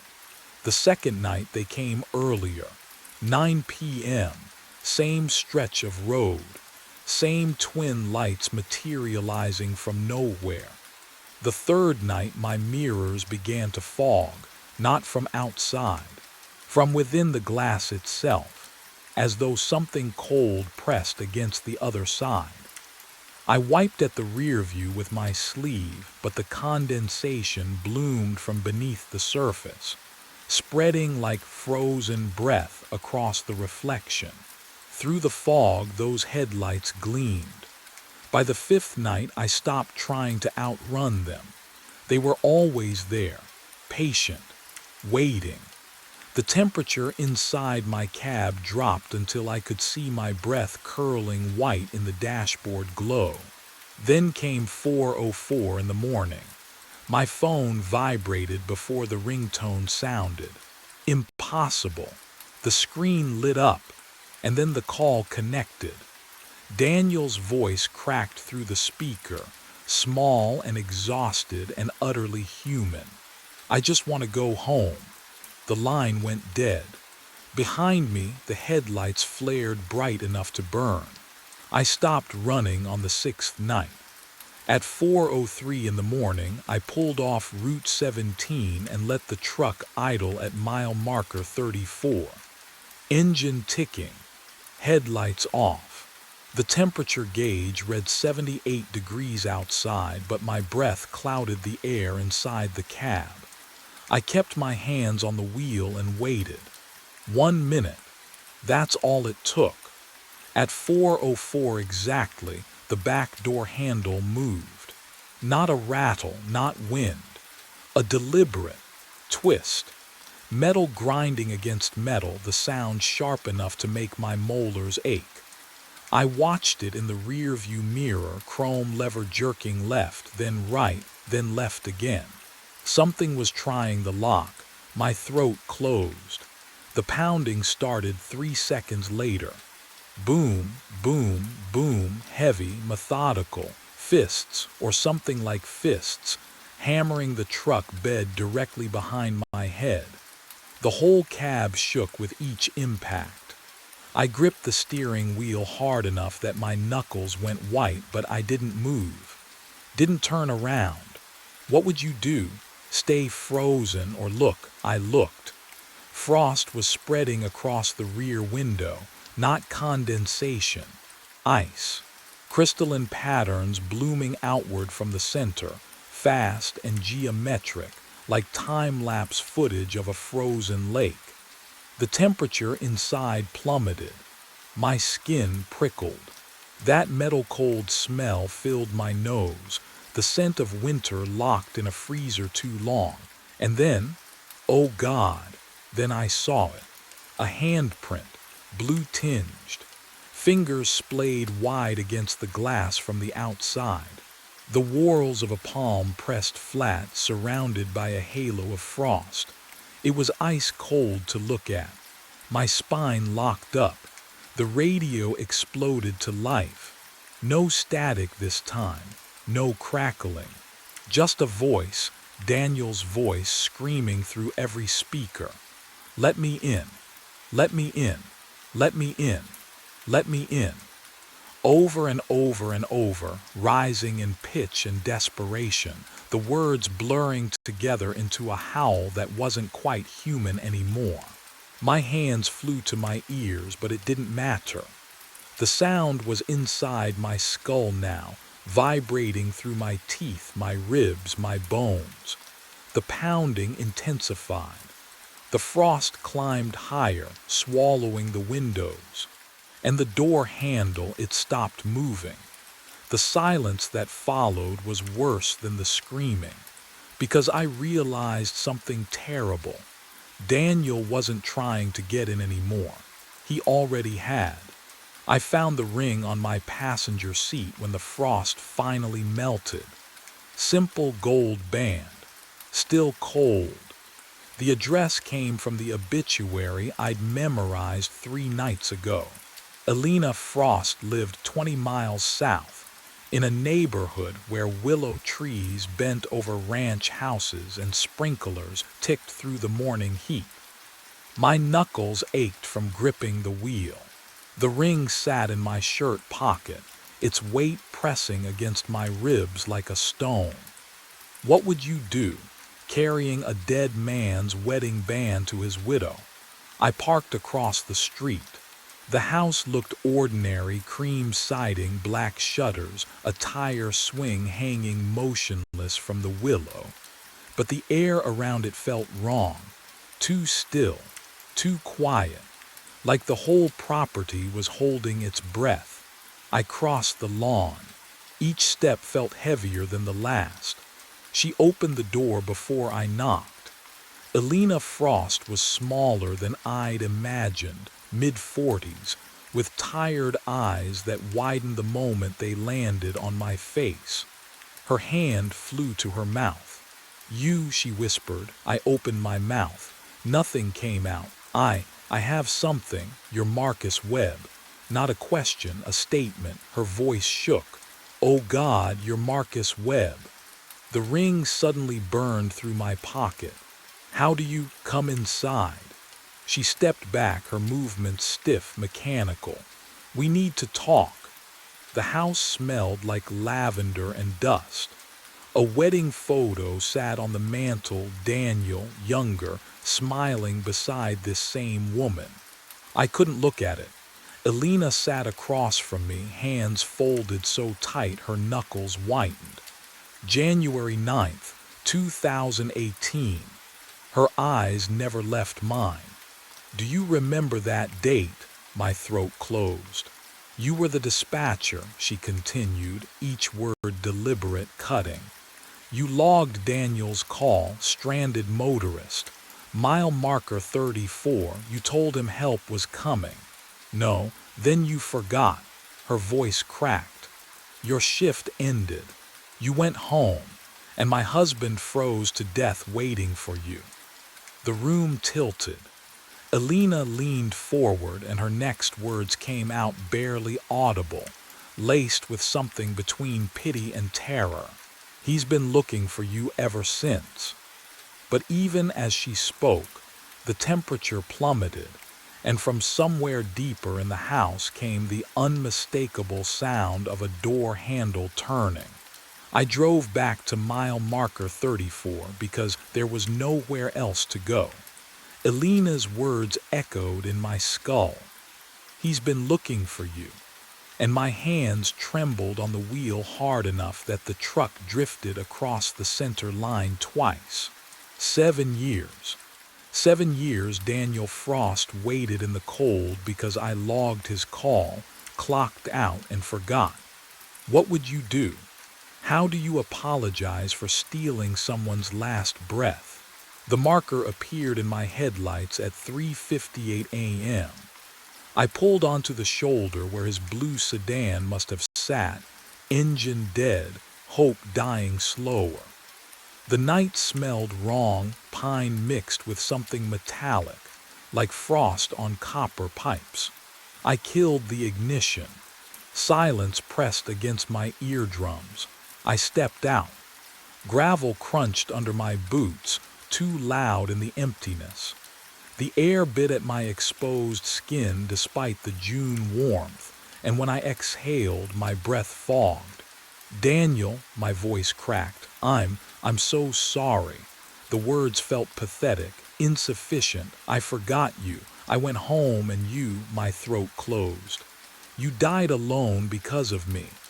The temperature dropped fast. My skin prickled with goosebumps and frost began creeping across my truck's windows, spreading in delicate fractals that shouldn't exist in summer heat. I glanced at my rearview mirror. Headlights. Faint, flickering.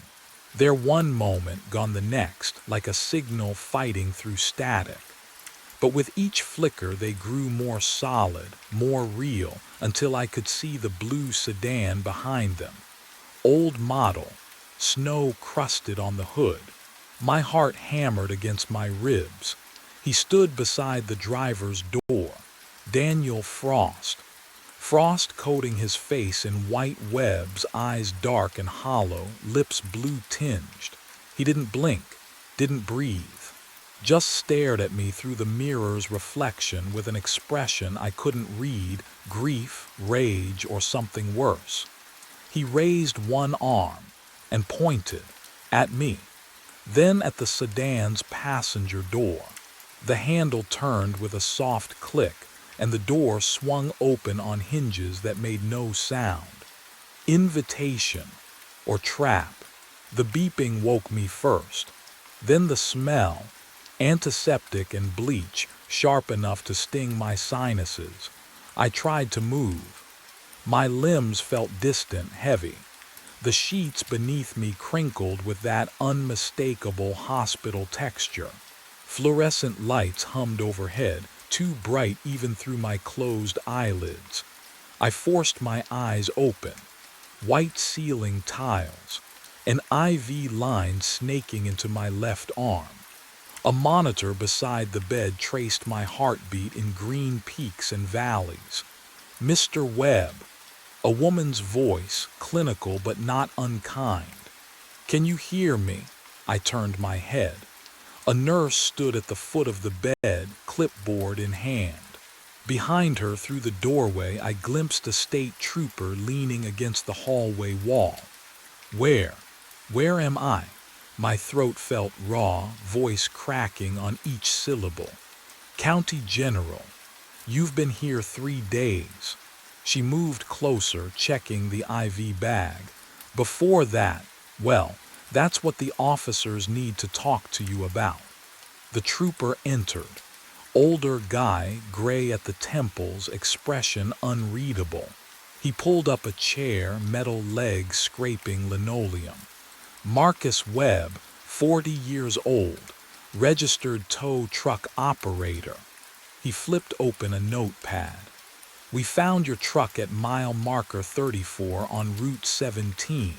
Engine running. Doors locked from the inside." I swallowed. My mouth tasted like copper. "When?" I managed. 7 days ago. 7. What would you do if someone told you a week of your life just vanished? That time folded over itself and swallowed you whole. "That's impossible," I whispered. "The interior was frozen solid," he continued, ignoring my protest. "In late June, ice coating every surface. Your body temperature was 79 degrees when paramedics pulled you out. Doctor said another hour and he let the sentence hang. The cold. Oh God, the cold. I felt it now bone deep, like it had burrowed into my marrow and nested there. No amount of heated blankets could touch it. Do you remember anything? The trooper asked.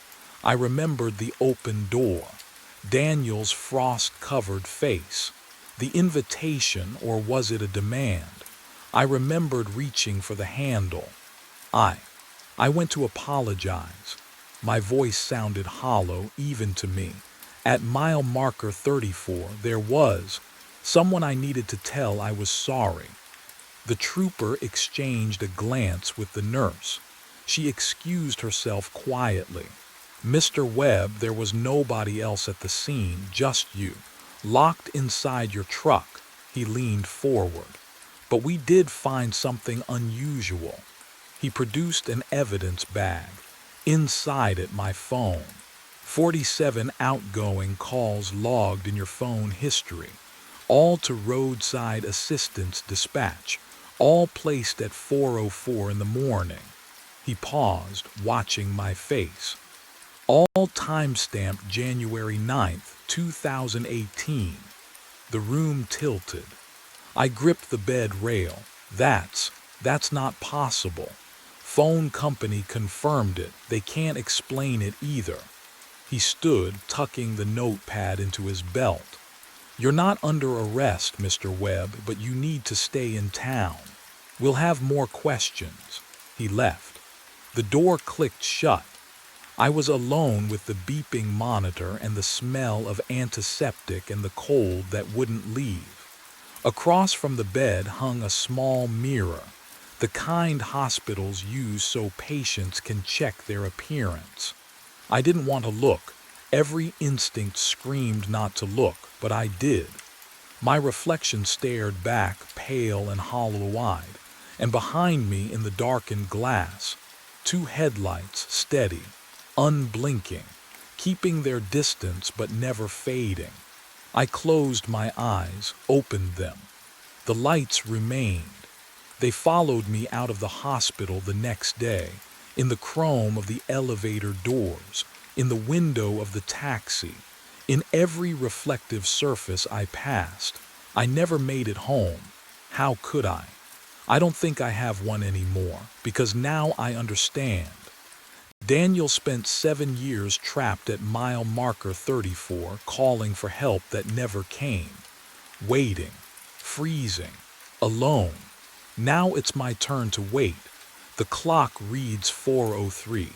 My phone will ring in 60 seconds. It always does. And when it does, I'll answer. I'll hear my own voice on the other end, desperate and cold, begging someone to send help. But nobody's coming. Nobody ever does. My reflection didn't move when I did. 2 in the morning. The conveyor belt hummed its steady rhythm, carrying mirror 4891 under my inspection lamp. I raised my hand and watched the glass remain empty. Just the factory wall behind me, fluorescent tubes buzzing overhead, the smell of machine oil thick in the cold air. I counted. 1, 2, 3. Nothing. 10 seconds. 15. 20. My hand hung in the air like an idiot's wave. The clipboard felt slick with sweat against my palm, but I couldn't look away from that empty glass. Can you imagine standing there, watching a mirror refuse to see you? 30 seconds. Then he moved. My reflection, no, not mine anymore.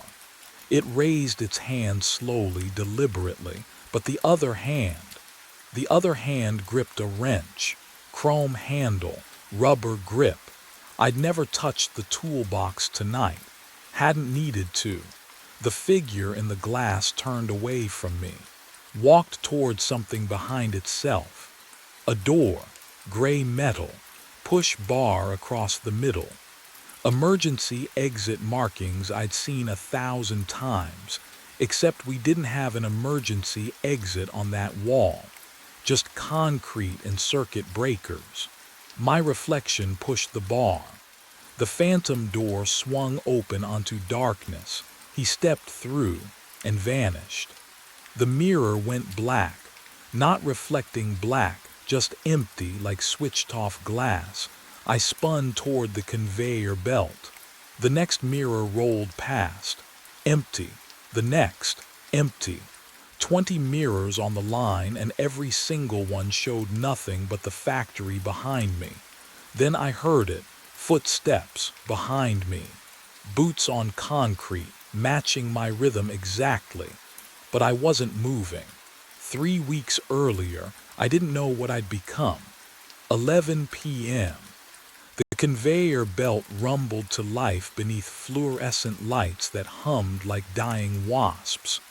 I clocked in, grabbed my clipboard from the metal desk, and walked to my station at the quality control line. 20 mirrors per hour. 8 hours. Alone. The factory smelled like machine oil and cold concrete. November air seeped through cracks in the loading dock doors, raising goosebumps on my forearms. I preferred the isolation. No small talk. No questions about why Diane left or why I never saw Emmy anymore. Mirror number 4719 rolled past my inspection lamp. I leaned in, checked the edges for imperfections. The surface was flawless, commercial grade, destined for some hotel bathroom or department store. I blinked to refocus my eyes under the harsh light. My reflection blinked back. 1 second late, I froze, waited, blinked again deliberately, counting in my head. 1 Mississippi. Then my reflection's eyelids dropped and rose. The lag was impossible. Light it doesn't wait. I marked the clipboard with a red X defective, moved it off the line. The next mirror arrived. I waved my hand left to right, watching. The delay happened again, 1 second behind, and the next mirror, same thing. I checked 12 mirrors in a row, my heart climbing into my throat. Every single one showed me my own face, my own movements, but delayed, like watching myself on a television broadcast with bad lag. The conveyor belt's rhythm felt suddenly wrong, too slow, dragging each mirror past me like evidence I didn't want to see. What would you do? Call your supervisor at midnight over a timing trick your exhausted brain invented. I marked them all defective. I told no one. But that night, as I drove home through empty streets at dawn, I couldn't shake the feeling that my reflection had been studying me just as carefully as I'd been watching it. By the 7th night, I counted to 3. 1, 2, 3. Then my reflection moved. The lag had been growing since that first shift, creeping forward like frost across glass. 7 nights of inspecting mirrors alone while the factory slept around me. And now the delay stretched long enough to feel deliberate. I raised my hand at 11:42 p.m. beside mirror number 5006. The conveyor belt hummed its endless rhythm, rollers clicking against metal, but my reflection stood motionless in the glass, waiting. 1, 2, 3. It raised its hand. The cold hit me then, not the usual chill of concrete floors and poor insulation, but something else. Something that settled in my chest like water in my lungs. I exhaled and watched the fog of my breath hang in the air longer than it should. The break room coffee tasted like rust. I sat alone at the chipped formica table at 1:15 a.m., staring at the vending machine's dull glow. My phone vibrated. Diane's name lit the screen. I let it ring. What would I even say? that I was losing time between myself and my own image. That mirrors were breaking the speed of light in an Ohio factory that smelled like machine oil and 40 years of defeat. The voicemail chime beeped. I didn't listen. On the table sat a casserole dish wrapped in aluminum foil, still warm when I'd found it on my desk 2 hours ago. Brenda from day shift. She always left food, lasagna, pot roast, things that required care to make, things that said someone noticed I existed. I peeled back the foil enough to see the congealed cheese on top, then covered it again. I couldn't eat, couldn't remember the last time I'd been hungry. The fluorescent lights above me flickered once, twice. When you work nights long enough, you stop expecting anyone to fix things like that. Management didn't care what happened between 11 p.m. and 7 a.m. as long as the mirrors kept moving down the line and someone marked them good or defective. That someone was me, only me. Roy Tennant had hired me 6 months ago with a handshake that lasted half a second and a gruff comment about liking guys who didn't talk much. Perfect for graveyard shift, he'd said. No distractions. He was right. I hadn't spoken to another human face-to-face in. How long? Days. Brenda's shift ended at 3 p.m. Mine started at 11. We existed in separate worlds, connected only by casseroles I wouldn't eat and notes I never wrote back. The factory felt colder when I returned to my station. I checked the thermostat on the wall, 62 degrees, same as always. But my fingers felt numb anyway. Mirror number 5019 waited on the belt, reflecting the overhead lights, reflecting me. I moved my hand left. 1, 2, 3. My reflection moved left. I stepped closer to the glass, close enough to see the bloodshot whites of my own eyes, and something shifted in my chest. That thing you feel when you're certain someone's watching you, except I was watching myself, wasn't I? Just myself. But the reflection's gaze felt heavier than it should, like it was taking me in, recording me.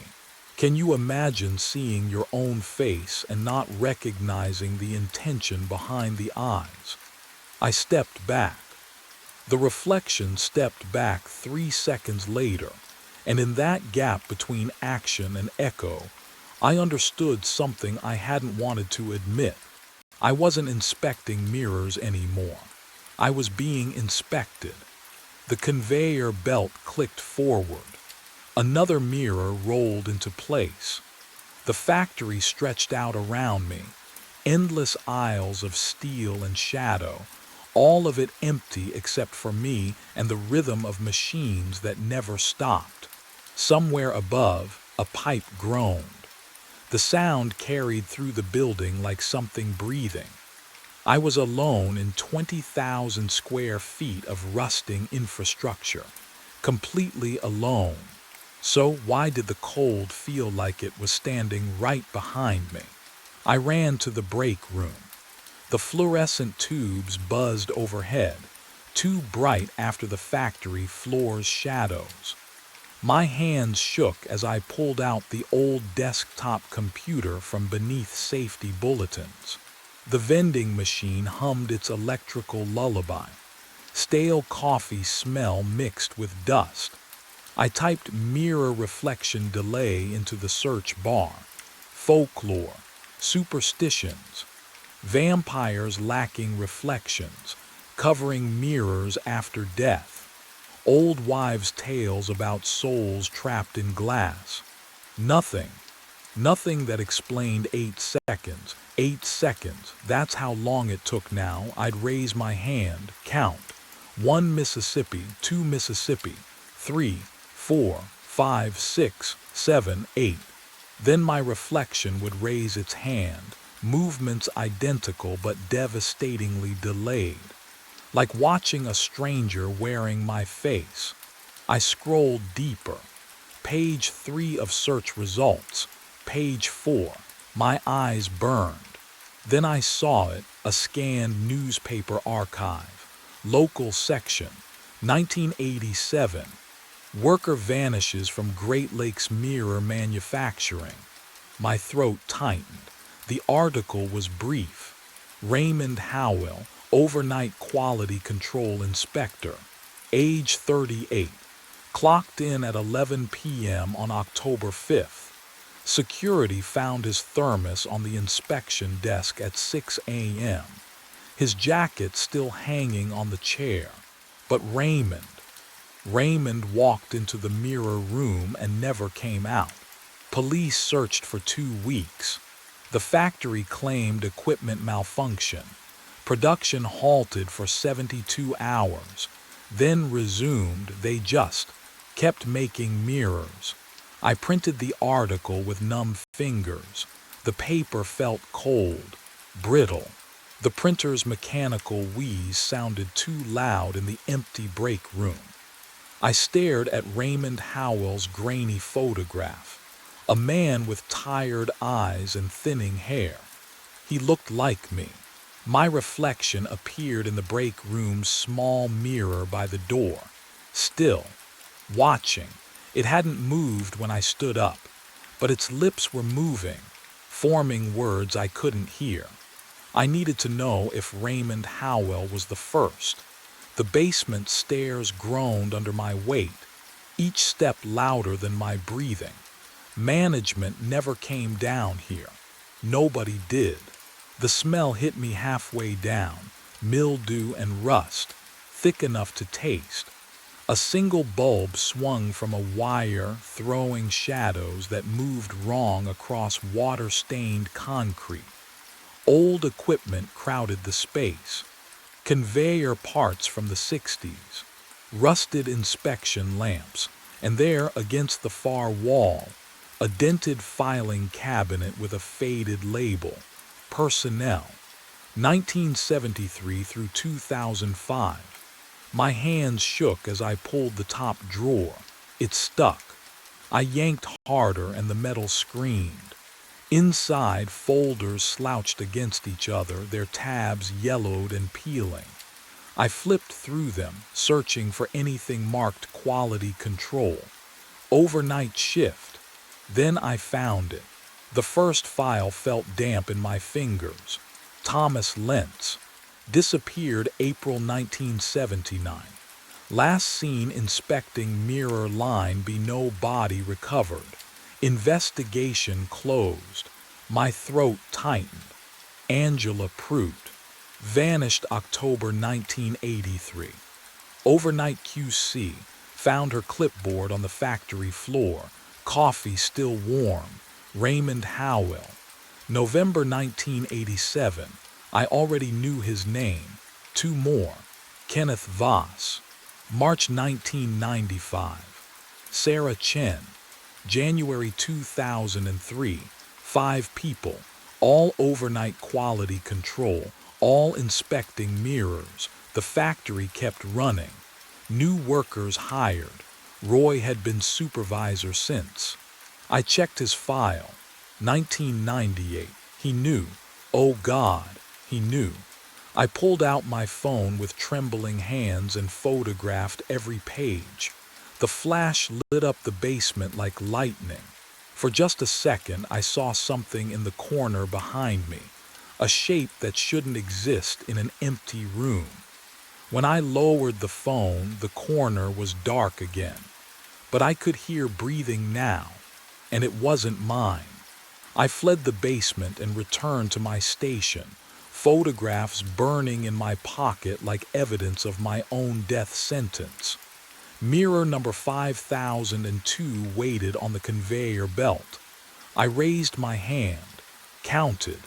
1, 5, 10, 15, 20. My reflection raised its hand. The delay had stretched to 20 seconds now, a chasm of time wide enough to drown in. I lowered my arm. My reflection held its position, suspended in that gesture like it hadn't received the message yet. Then it moved, but not to mirror me. It turned away, walked to a different section of the glass. I watched. I watched it inspect mirrors I wasn't inspecting. Its hand moved across surfaces I couldn't touch from where I stood. The fluorescent lights hummed overhead, that endless factory drone, but underneath I heard something else. The faint scratch of pen on paper. My reflection was writing notes. I wasn't holding a pen. My clipboard sat on the metal desk, untouched. But in the mirror, my double scribbled something on its own clipboard, methodical, thorough. The way I used to work before the delays started, before I realized I was being replaced. Would you keep watching, or would you run? I couldn't move. My reflection turned towards something beyond the frame of the mirror, that door, the one that didn't exist in the real factory, the phantom door from my nightmares. It looked back at me, smiled. Oh God, that smile, too wide, wrong angles, like someone who'd learned to smile from diagrams but never understood why. My reflection reached for the door handle, pulled it open. Cold air rolled off the glass. I felt it from 6 feet away, tasted metal and something rotten. It stepped through. The mirror surface frosted over instantly, white crystals spreading like infection. Within seconds, the glass turned opaque. My reflection was gone. Every mirror on the production line went dark. And behind me, in the empty factory, something whispered my name. I pressed my palm against the frosted glass. The ice melted under my body heat, revealing nothing, just empty space where my face should have been. I moved to the next mirror on the conveyor line, wiped away the frost with my sleeve. Empty. The next one, empty. Mirror after mirror, I scraped away crystalline patterns, smearing condensation across cold surfaces. Nothing stared back. Gone. Every single one. Can you imagine standing in front of 20 mirrors and seeing nothing? Not darkness, not distortion. Just the factory wall behind you, the fluorescent lights overhead, the conveyor belt stretching into shadows. Everything except you. I existed everywhere but in the glass. My hands trembled as I checked the inspection station mirrors. The small ones mounted above my desk. Even the clouded safety mirror bolted near the emergency exit. All empty.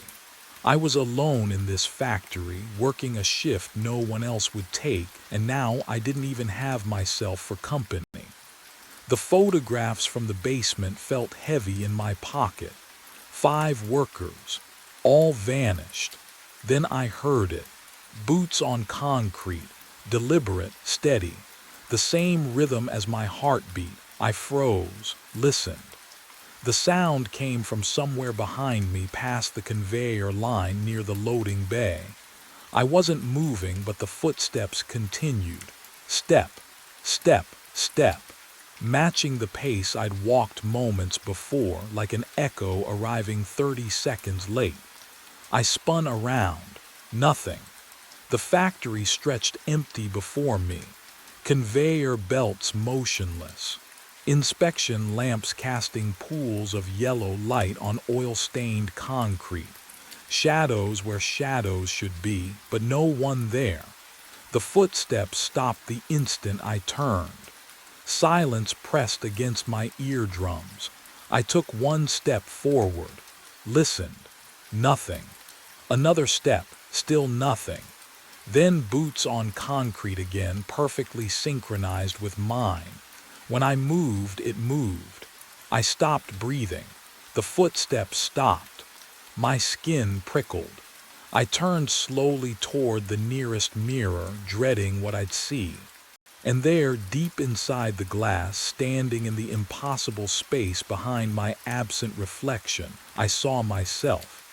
Watching me, my face, my posture, my work uniform, but the eyes were wrong, too focused, too aware. The temperature dropped so fast my breath turned visible, and in every mirror down the line, my reflection stood motionless inside the glass, staring out, waiting for something I couldn't name. I grabbed the wrench from my station. Mirror number 4719 hung on the line where this all started, 3 weeks ago. 1 second delay. Now, this. The wrench felt heavier than it should. Cold metal against my palm. I swung. Glass exploded outward, a sound like ice cracking on a frozen lake, sharp and final. Shards hit concrete, glittered under fluorescent hum. But behind the broken pieces, oh God, my reflection stood there, still intact, inside the ruined frame, grinning at me through jagged teeth of glass. Not mimicking, not lagging, just watching, pleased. I stumbled backward. The wrench clattered from my hand. Those boots behind me, closer now, dragging slightly on concrete, the rhythm wrong, like something learning to walk. I ran, past the conveyor, past the empty mirrors that should have held me but didn't. The break room door slammed behind me. I fumbled my phone, hands shaking so badly I nearly dropped it. Roy's number, 3 rings, 4. You've reached Roy Tennant, leave a message. Roy, it's Curtis. Something's wrong at the plant. I need you to call me back. Please, I can't. My voice cracked. Can you imagine trying to explain this?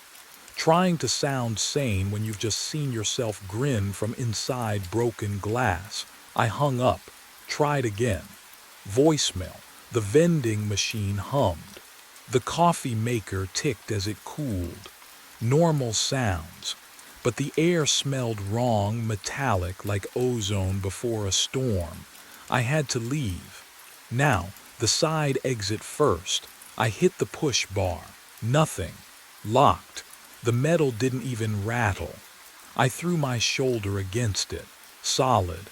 Immovable front entrance. Same. Loading dock. Same. Every exit sealed from the outside. The footsteps started again, but louder now, methodical, coming down the hallway toward the break room. Boots on concrete, my boots, my rhythm. I pressed against the door. The temperature dropped so fast I could see my breath. Then I felt it, right against the back of my neck. Cold, deliberate, something breathing where nothing should be. I ran. The cold breath followed. But I slammed through the break room door before anything could solidify behind me. My boots hammered concrete. The quality control office sat 50 yards across the factory floor, 50 yards of open space, exposed under fluorescent lights that hummed like trapped insects. I didn't look at the mirrors. The office door fought me, swollen in its frame, but I threw my shoulder against it and stumbled inside. Metal desk, filing cabinet. I dragged both against the door, muscles screaming. The barricade held, barely. My lungs burned. I leaned against the desk, gasping, and that's when the footsteps on the factory floor stopped. Silence pressed against my eardrums. I forced myself to look through the office window. He stood among the mirrors. My height, my work shirt, my face, but the way he moved, methodical, calm. He inspected mirror 5003, running fingers along its frame, checking the conveyor alignment, doing my job. The reflection I'd lost 3 hours ago had learned to exist without me. He looked up. Our eyes met through the window. He didn't blink, didn't smile, just pointed. One finger extended toward something behind me. No. What would you do? Would you turn around? I turned. The small inspection mirror mounted beside the office door, I'd forgotten it was there. And in its surface, impossibly, my reflection stood, not mimicking, staring. His hand lifted toward the glass from the inside. The surface rippled, like water disturbed by something rising from below. Oh God! His fingers pushed through. Cold, wet, real. They reached for my throat. And that's when I understood what the other 5 workers had discovered too late. Sunlight woke me. Warm. Real.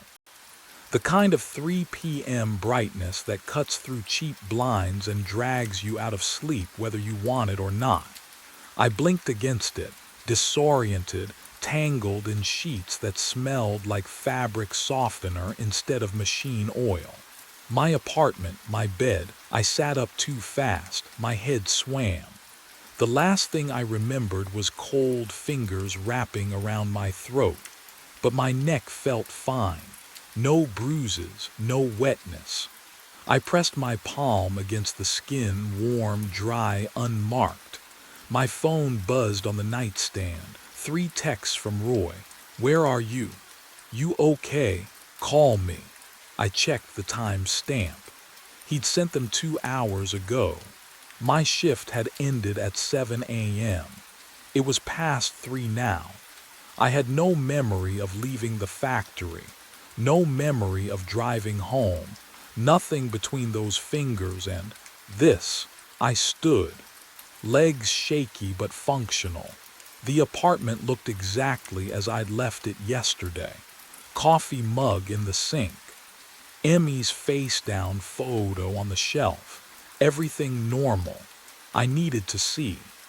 The bathroom mirror waited above the sink, reflecting tile and towel rack in the doorway where I stood. I stepped closer, held my breath, raised my hand. My reflection raised its hand. No delay, perfectly synchronized. I exhaled hard, relief flooding through me like warm water. Just a nightmare. Just stress and isolation and too many graveyard shifts playing tricks on my mind. Can you imagine that relief? That desperate, grasping hope that maybe none of it was real. I smiled at myself. My reflection smiled back. Then its eyes shifted. Left, towards something behind me in the glass. I spun around, nothing there. Just the empty hallway, sunlight slanting through the living room window. But when I looked down, oh God, when I looked down at the tile floor where the light fell across my feet, there was no shadow. The knock came at 3:30. I froze, syringe halfway to the sharps container. The sound echoed through the van's metal walls. 3 deliberate raps that didn't belong to this hour, this parking lot, this silence. No one donated blood at 3:30 in the morning. I set the syringe down. My wedding ring clinked against the steel counter, the only other sound besides my breathing. Outside the tinted windows, the community center lot stretched empty beneath a single street light. Fog crept between the painted lines. The knock came again, harder. We're closed, I called out, but my voice sounded thin, unconvincing. I need to donate.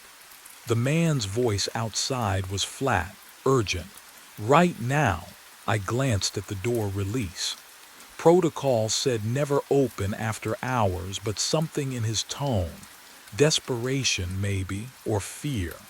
I knew that frequency too well lately. The antiseptic smell in the van suddenly seemed stronger, cut with something metallic and wrong. I opened the door. He stood in the amber wash of the streetlight, wearing a jacket identical to mine, down to the blood bank logo on the chest. His face, oh God. "Come in," I heard myself say, stepping back. What else could I do? He climbed inside, moving stiffly, and sat in the donation chair without being asked. Up close, his skin looked waxy, pale in a way that went beyond tired.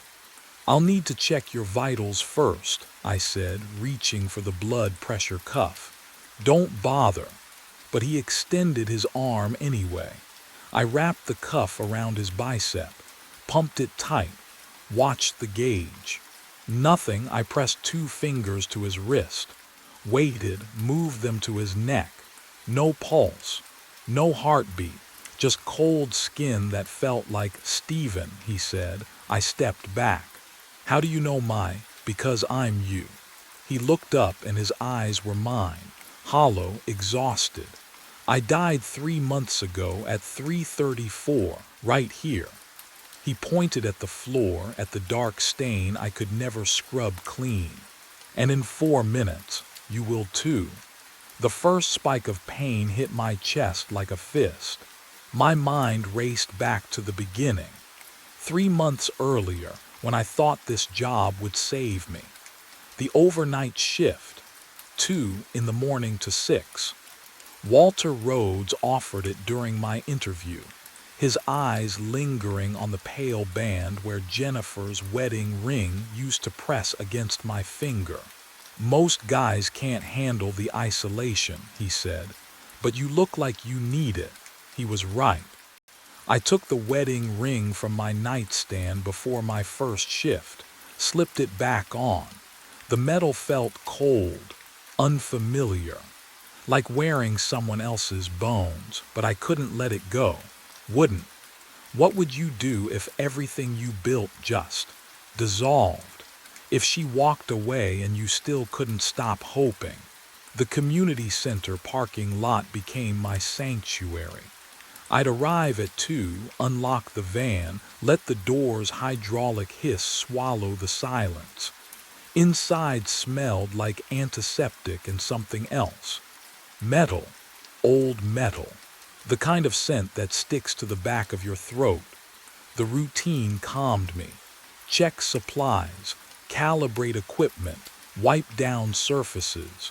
No one calling my name, no one asking where I'd been.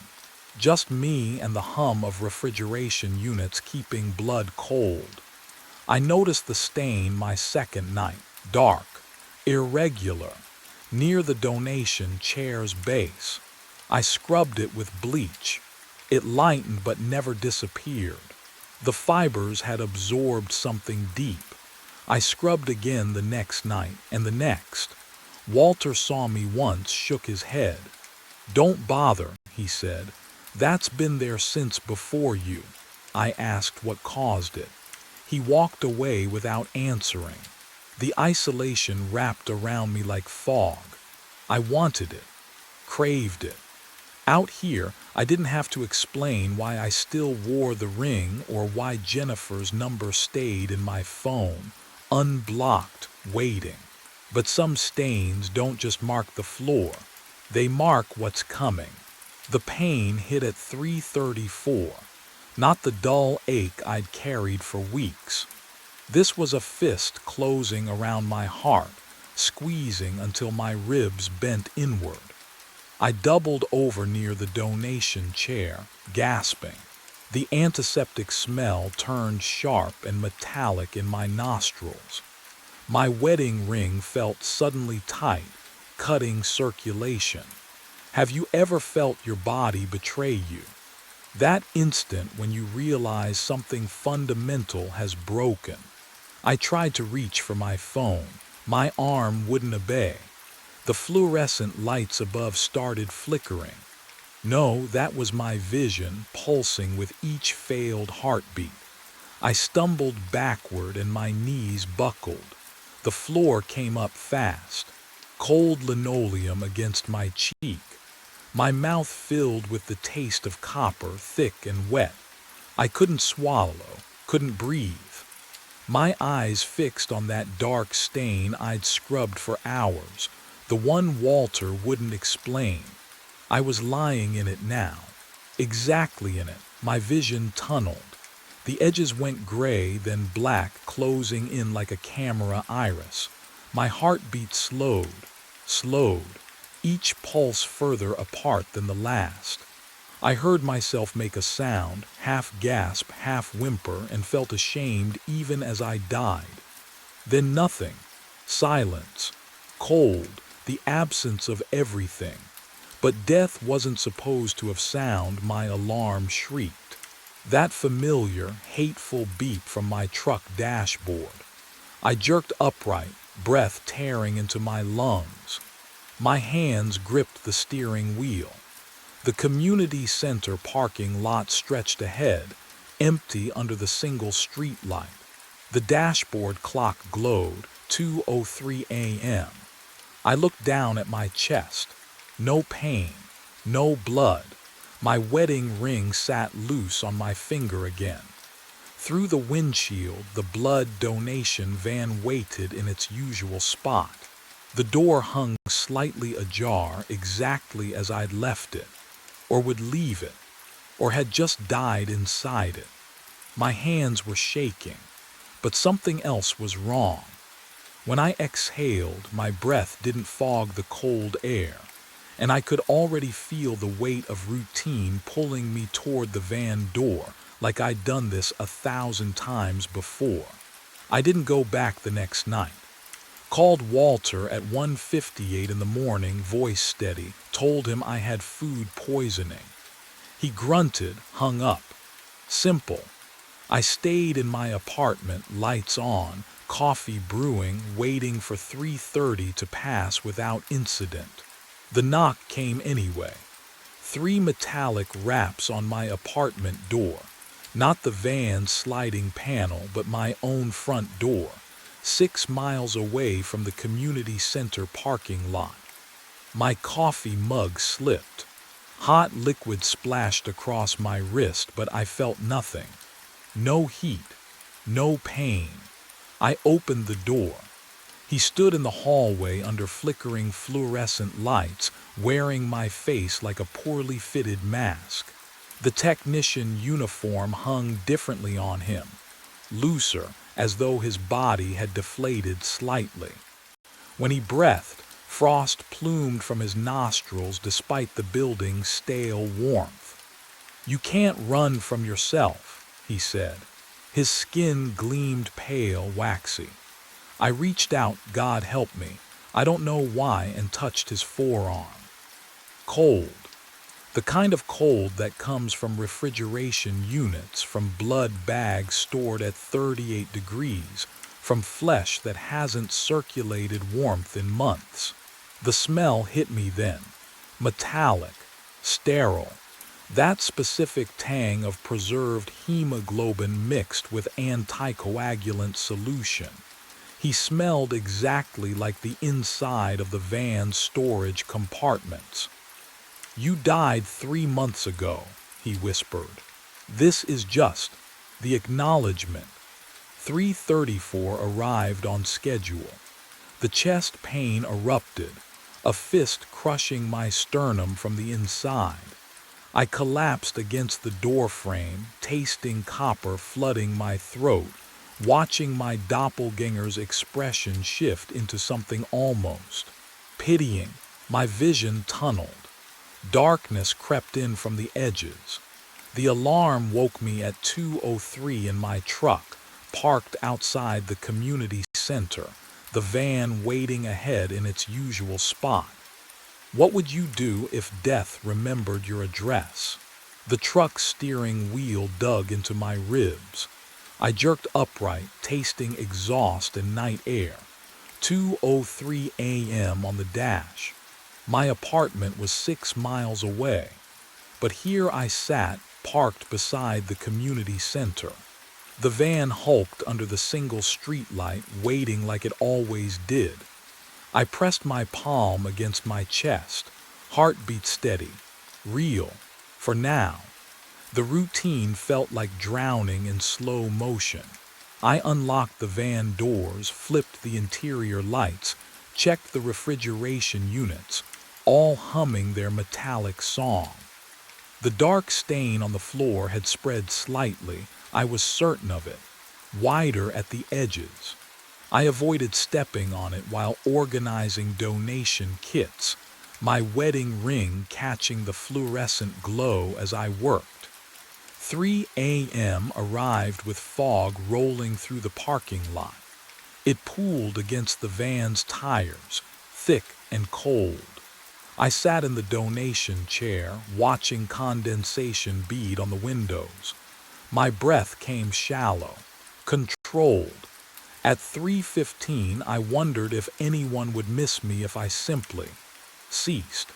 Jennifer had already left. Walter barely knew me beyond paperwork and shift rotations. Would you keep showing up, knowing what waited at 3:34? 3:30 arrived without the knock.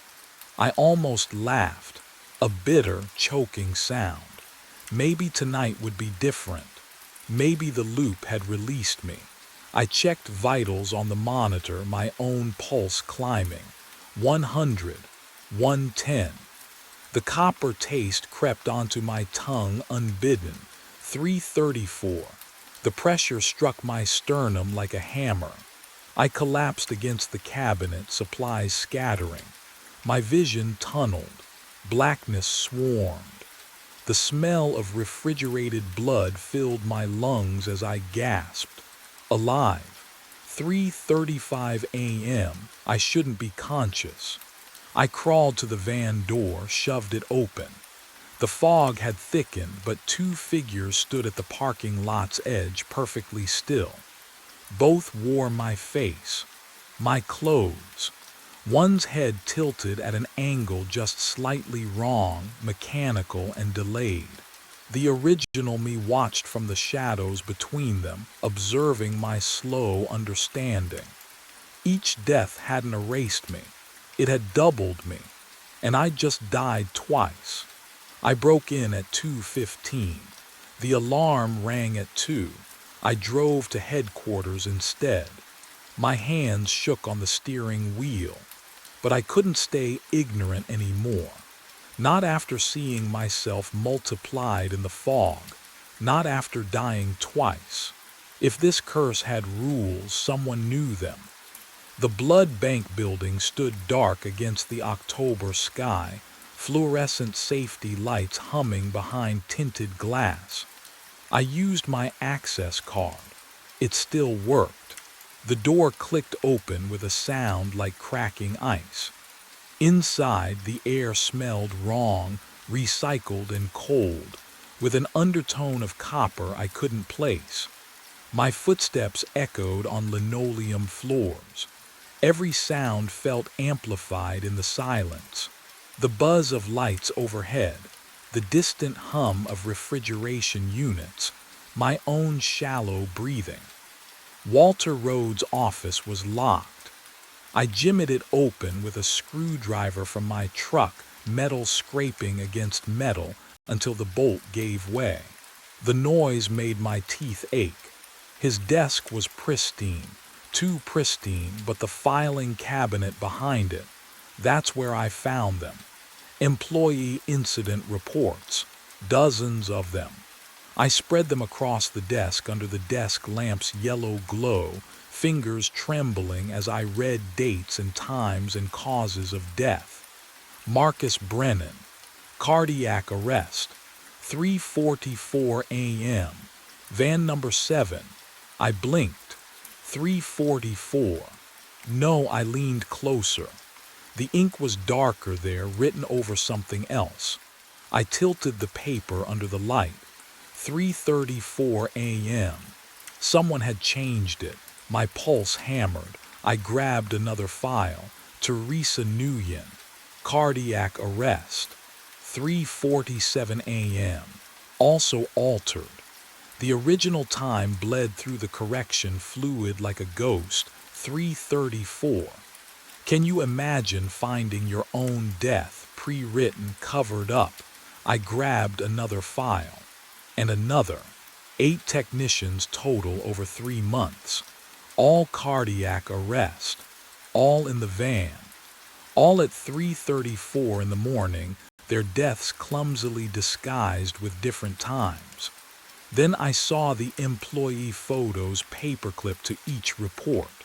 Different faces, different ages, different skin tones and hairstyles and bone structures. But the eyes, oh God, the eyes were identical. My eyes, staring back at me from 8 strangers' faces, the same shade of gray-green, the same slight asymmetry in the left pupil. The desk lamp flickered. Once, twice. In the window's reflection behind me, someone wearing a blood technician uniform stood in the doorway, and he was smiling with my mouth. I ran. The fluorescent lights of the headquarters building strobed past me as I stumbled through the exit. Cold air hit my face. My truck keys rattled in my trembling hand, metal biting into my palm. The parking lot stretched empty under a dying streetlight, except it wasn't empty. Not really. I didn't look back at the window where my reflection had smiled. The engine roared to life.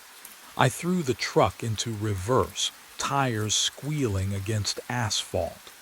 The van sat alone in the community center lot, waiting for me like it always did. But tonight, this loop, this iteration, whatever the hell this was, I wouldn't go. I'd break the pattern. Geography had to matter. Distance had to mean something. The highway unspooled under my headlights. Rain began to fall, soft at first, then harder. Each drop drummed against the windshield in rhythm with my pulse. 3 miles. 5, 10. The blood bank headquarters disappeared in my rearview mirror, swallowed by darkness and distance. At 15 miles, I saw the diner. Its neon sign flickered pink and blue through the downpour. Open 24 hours. The parking lot held 2 other cars, their windows fogged. Normal people, living people. I pulled in beside a rusted sedan and killed the engine. The silence pressed against my eardrums. I checked my watch. 2:53 in the morning. 41 minutes until 3:30. Could distance really stop what was coming? The incident reports hadn't mentioned anyone leaving the van.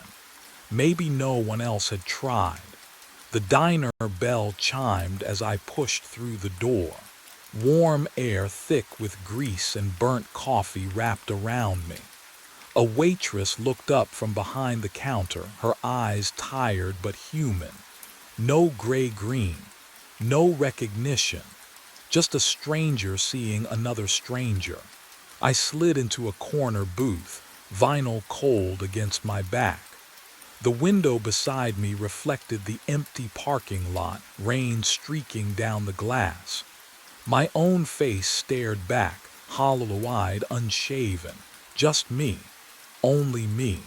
Coffee, the waitress appeared, pot in hand. Please, she poured. Steam rose from the mug, carrying that bitter, over-roasted smell. I wrapped both hands around the ceramic, letting the heat seep into my skin. My wedding ring clinked against the rim. Have you ever run from something you knew would find you anyway? The diner hummed with artificial normalcy. A cook scraped a griddle in the kitchen. The coffee pot hissed on its burner. Rain tapped its endless rhythm, but underneath I felt it, that familiar weight.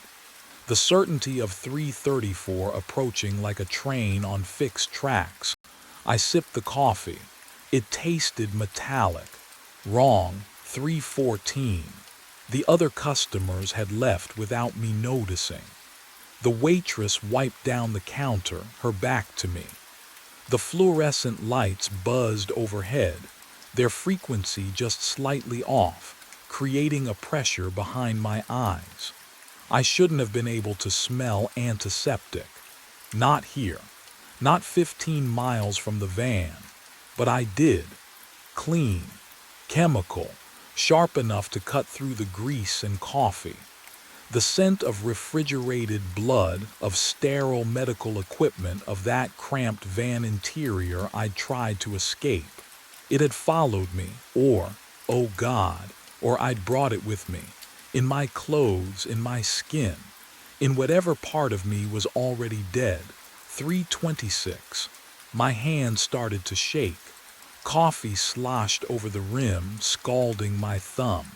I set the mug down carefully, watching the dark liquid ripple in concentric circles. The surface reflected the overhead light, just the light, nothing else. The rain stopped, all at once, mid-drum beat. The sudden silence felt like pressure change before a storm, that hollow quiet that makes your ears ache. I looked out the window. The parking lot glistened under the street light, puddles perfectly still. 3:29. The waitress had vanished. The kitchen sounds had ceased. I was alone in the diner, surrounded by empty booths and the smell of something that shouldn't be there. My breath fogged the window glass. Then I noticed the coffee. Steam no longer rose from the mug. I touched the ceramic, ice cold. In the span of seconds it had frozen, not literally, but the heat had been sucked out of it like warmth fleeing a corpse. 3:30. In the window's reflection, behind my own pale face, a figure stood in the parking lot. He wore a blood technician's uniform. His hair matched mine, every strand.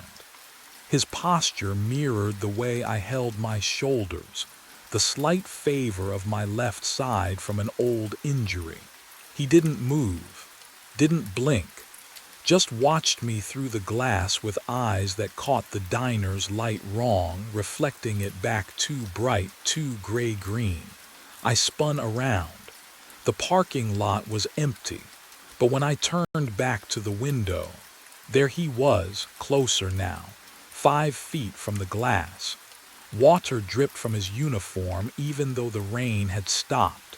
His mouth moved, forming words I couldn't hear. The same words from 3 months of loops. You're already dead. My chest tightened. Oh no, no, no, no, not here. Geography was supposed to matter. Distance was supposed to. The pain struck at exactly 3:34. A fist clenched around my heart, squeezed. I gasped, groping for the table edge, but my hands wouldn't obey. The mug crashed to the floor. Brown liquid spread across white tiles, reaching toward my knees as I collapsed. The vinyl booth seat scraped against my cheek. Cold. Everything so cold. Copper flooded my mouth. My vision tunneled, the diner lights dimming to pinpoints. Through the window, the figure smiled. Then 7 more stepped into view behind him, all wearing the same uniform, all with my face. They formed a semicircle around the diner, watching, waiting, bearing witness to the same death they'd each experienced in sequence. My lungs seized. My heart stuttered. The tiles pressed against my spine, and somewhere in my fading consciousness, I noticed the floor beneath me wasn't quite clean. There was a stain, faint, barely visible, shaped exactly like a body. My body. The waitress would find me at dawn. But what she'd discover scattered across the diner booths would make her question everything she thought she knew about working the graveyard shift. The alarm rang at 2 a.m. I was in my truck again. Key in the ignition. Community center parking lot ahead, single streetlight casting its pale circle on asphalt. The metallic taste of death still coated my tongue. But my heart beat steady, normal, alive. I gripped the steering wheel until my knuckles went white. 7 times now. 7 deaths on diner tiles, van floors, parking lot gravel, each ending at 3:34 a.m., each beginning here at 2 with this same alarm and the cold certainty that nothing I did mattered. The van waited in its usual spot, white paint glowing under the streetlight. I stepped out. Fog pooled around my ankles, thick and wrong for October. My breath misted in front of me, too cold even for autumn. The air smelled like antiseptic and copper. And then I saw them, 7 figures, surrounding the van in perfect symmetry, each wearing a blood technician uniform. Each one, me, they stood motionless, watching, waiting. I approached slowly, gravel crunching under my boots. Their faces were mine, but emptied out, skin the color of refrigerated meat, eyes reflecting nothing. One of them tilted his head. The others mirrored the motion exactly. My throat tightened. "What do you want?" they spoke, in perfect unison. The loop only ends with a replacement. 7 mouths, 1 voice. The sound scraped against my skull like nails on bone. Someone else must die at 3:34 a.m. Their lips moved in synchronized precision. In the van, on the floor where you fell, I staggered back. "No, no, I won't. You already have." They stepped forward together, a coordinated movement that made my stomach lurch. "3 months ago, you became the stain. The stain. Oh God." I turned toward the van, legs moving on autopilot. Yanked open the back doors. The interior lights flickered on, illuminating the cramped medical space, the donation chair, the refrigeration units humming their steady drone. And there on the floor, the dark stain I'd scrubbed 100 times. It was shaped like a body, arms splayed, legs bent, head tilted at the exact angle mine had been when the chest pain finally stopped. The stain was, oh God, the stain was me. Behind me, their unified voice whispered through the fog. "She'll knock at 3:30, and you'll have to choose." I wait, 3:28 a.m. The van smells like antiseptic and old copper, the refrigeration units humming their funeral dirge. My 7 selves stand outside in the parking lot fog, patient as gravestones. They're watching, always watching. The knock comes at exactly 3:30. 3 sharp raps against the van's side door, not the frantic pounding of my doppelgangers, but lighter, human, real. I freeze, my heart. Oh God. My heart hammers against ribs that'll stop moving in 4 minutes. Do I answer it? Can you imagine making that choice? "Hello," a woman's voice, strained. "Please, I saw the lights. Are you open? I can't move, can't breathe. My daughter. She needs platelets. Emergency surgery at 6 a.m. Her count's critical and her voice cracks. Please, I know it's early, but the hospital said someone might be here." My hand touches the door handle. The metal feels wrong, too warm. Through the window, I see her. Mid-30s, hospital bracelet on her wrist, mascara smeared from crying. Real, she's real, not a copy, not a ghost.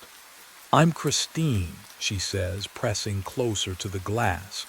"Christine Morales, I know this sounds crazy, but I trust you. You don't even know me. Your wedding ring." She points, and I glance down at the gold band I never removed. "My husband wore one just like that before she swallows. "He was a good man. I can tell you are too." The irony tastes like blood in my mouth. She needs me to open the door. Her daughter's life depends on someone being here, being willing to help at this God-forsaken hour. But if I let her in, if she's still here at 3:34, would you do it? Would you trade her life for yours?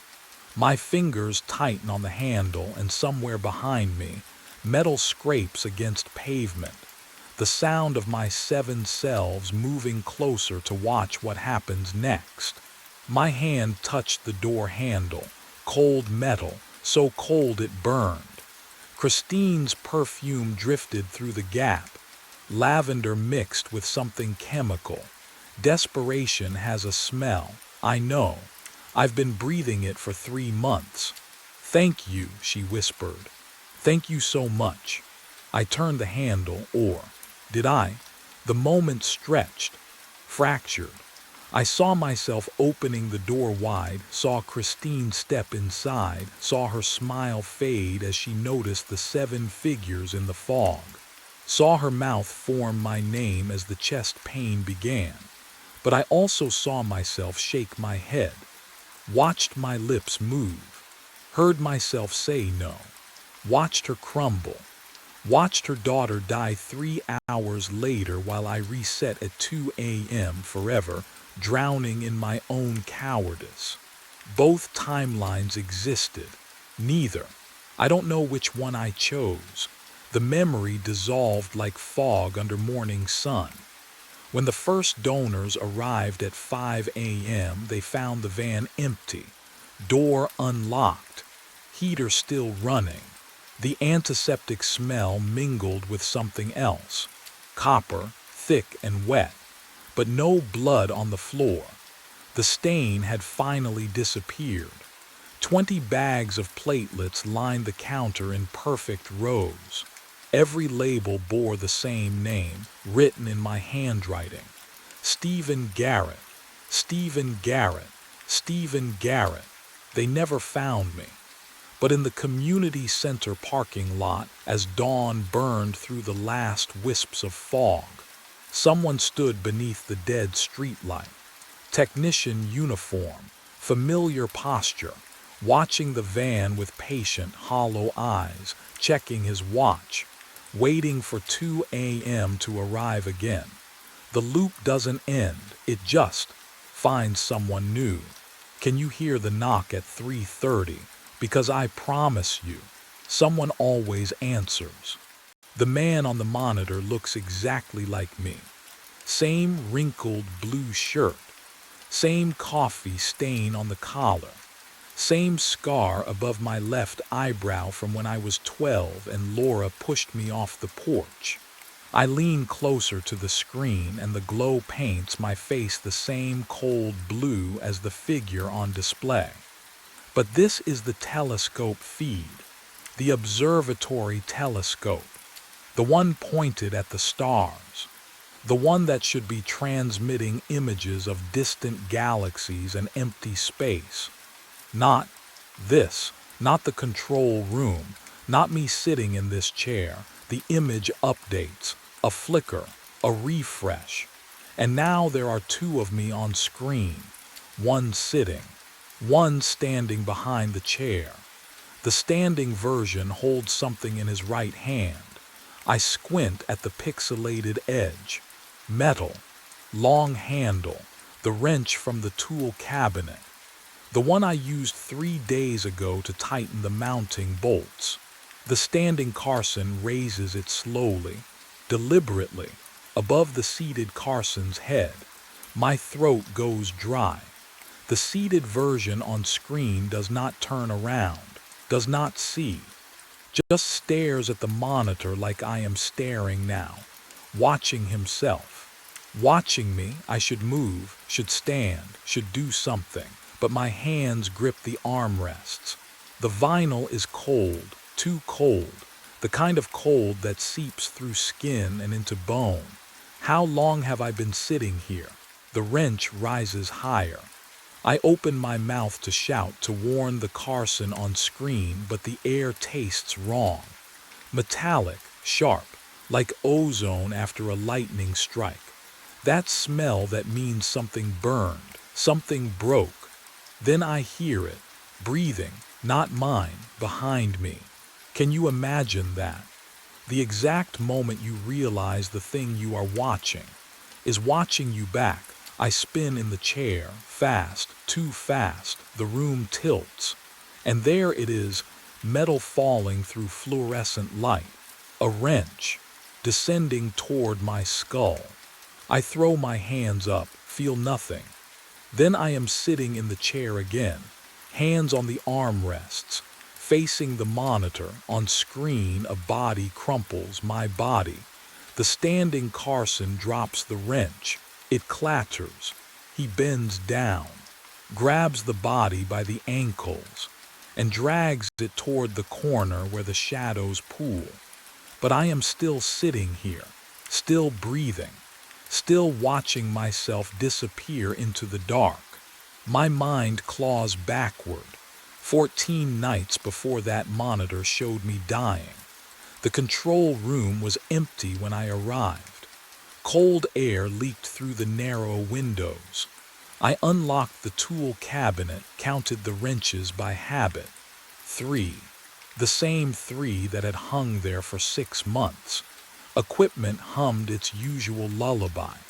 I logged in at 11:58, 2 minutes early.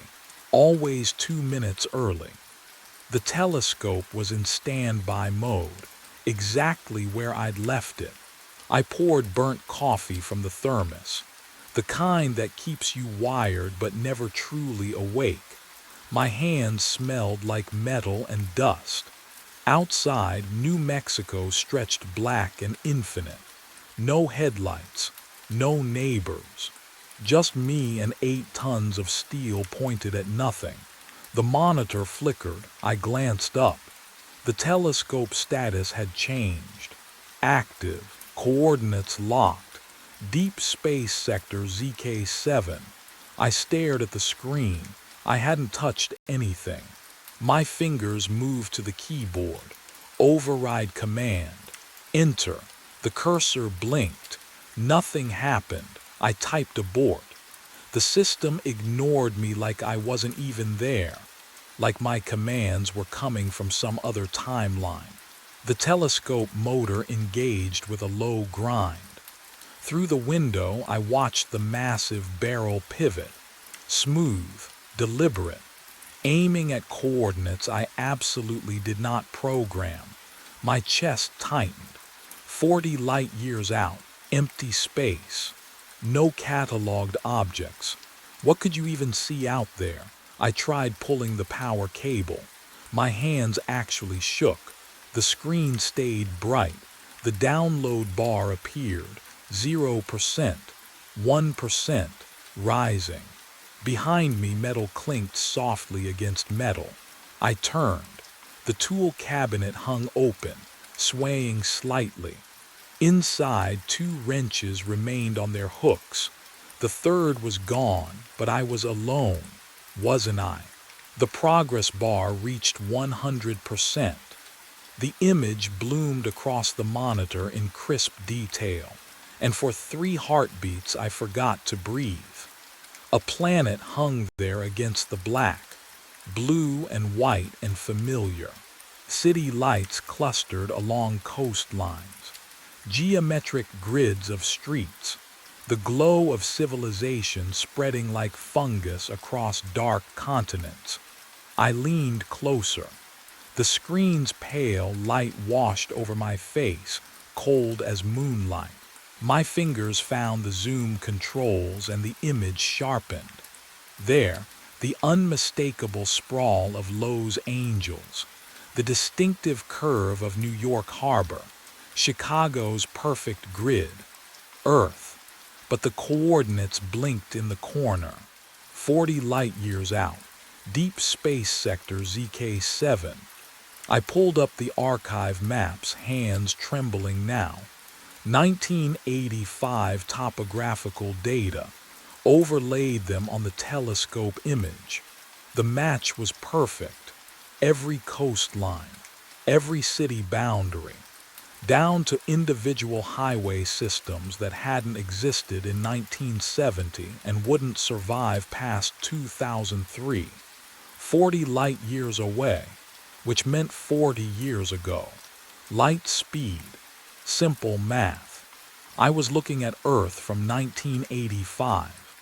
Except I pivoted in the chair, stared through the narrow window at the telescope's massive silhouette against the New Mexico stars. The barrel pointed northeast, toward empty space, toward nothing. The air tasted like copper and ozone. My breath came shallow now, loud in the silence. Can you imagine discovering that the universe is looking backward at you? That something out there is reflecting what shouldn't be possible? I checked the building perimeter cameras. All feeds showed empty desert. The parking lot held only my truck. The hallways stretched dark and vacant. I was alone, completely alone. So why did the image on the screen show a shadow crossing the control room floor behind my chair? I turned back to the keyboard and programmed 30 light years. The telescope motor ground through its rotation. Numbers scrolled across the monitor. I held my breath as the image resolved. And there it was, Earth again. But when I pulled up the archive comparison, my hands started shaking. 1995. The coastlines matched perfectly. Ice shelf boundaries. Urban sprawl patterns from exactly 30 years ago.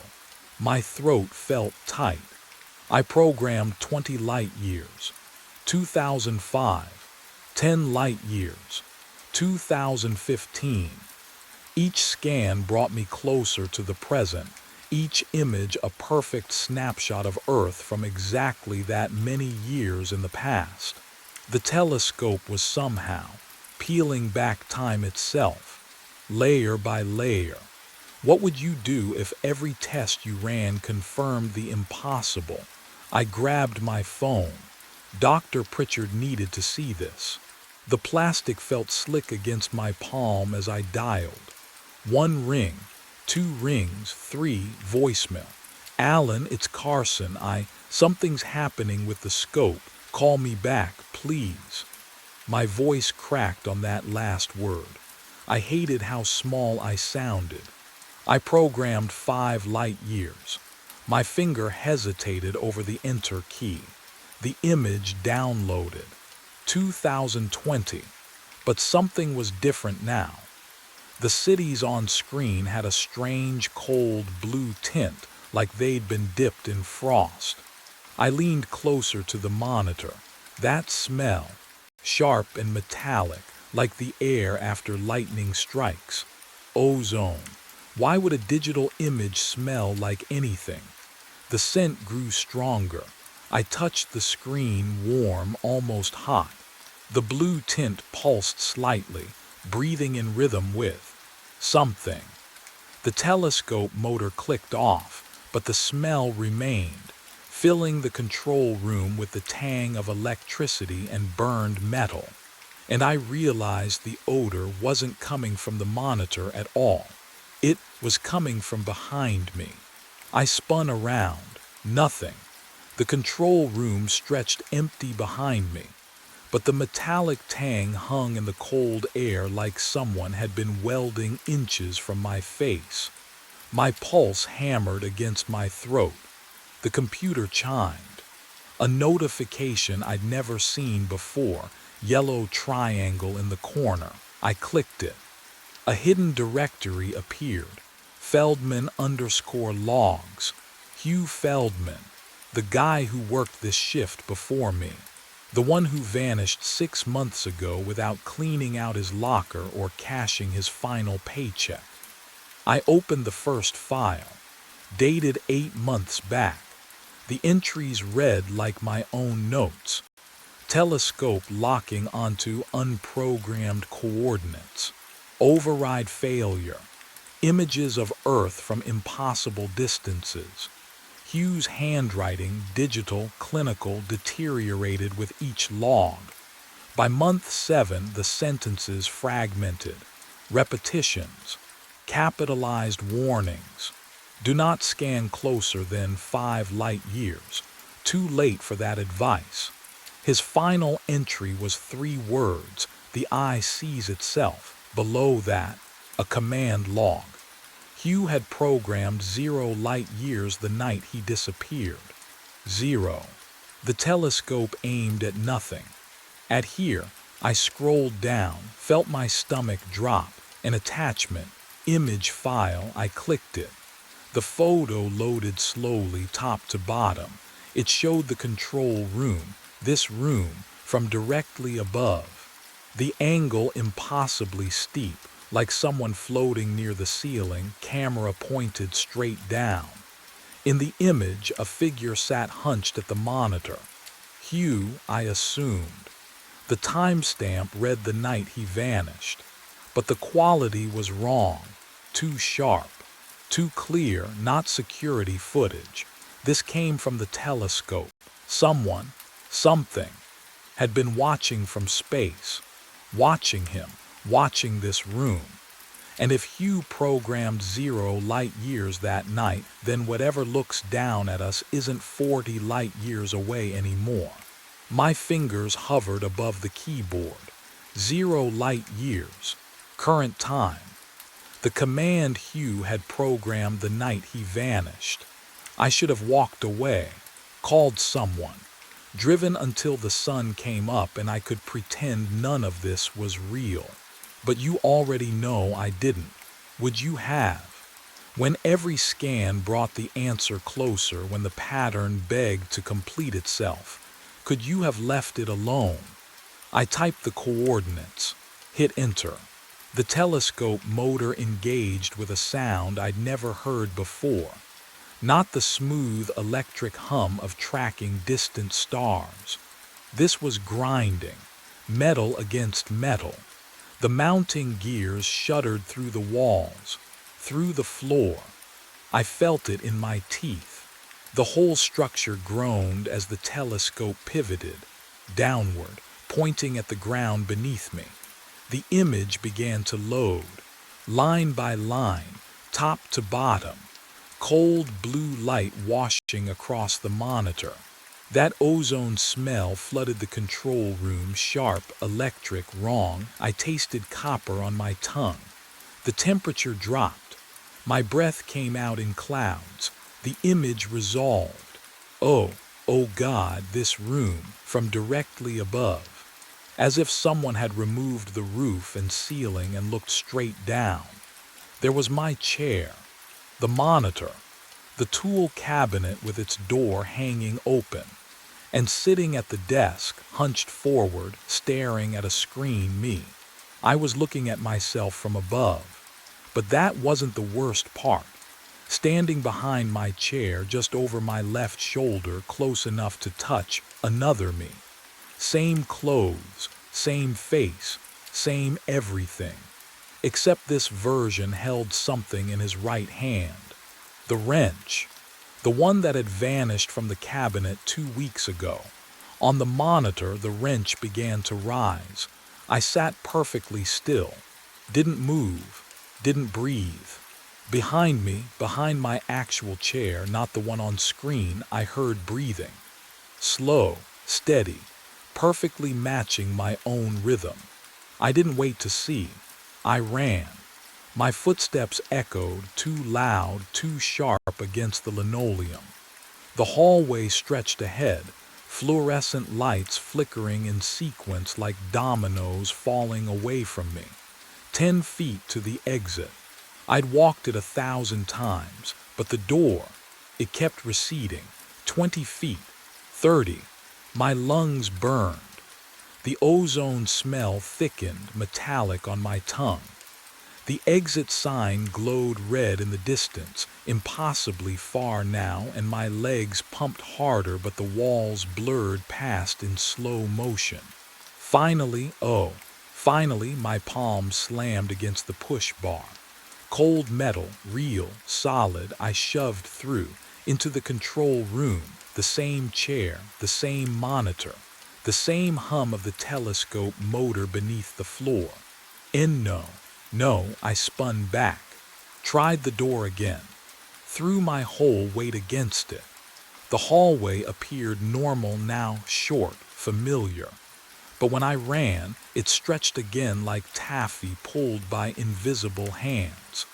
The exit dissolved into the control room behind me. Every path looped back. What would you do? When the walls themselves reject your escape, I grabbed the metal stool, swung it at the monitor. Glass exploded in a cascade of glittering shards. The impact jarred my shoulders. Sparks spat from the fractured casing, but the image remained on the broken glass, still glowing, still showing the control room from above, still showing me seated. And behind me the other Carson stood with the wrench. Only now, he wasn't looking at his own reflection anymore. He was looking directly at me and smiling.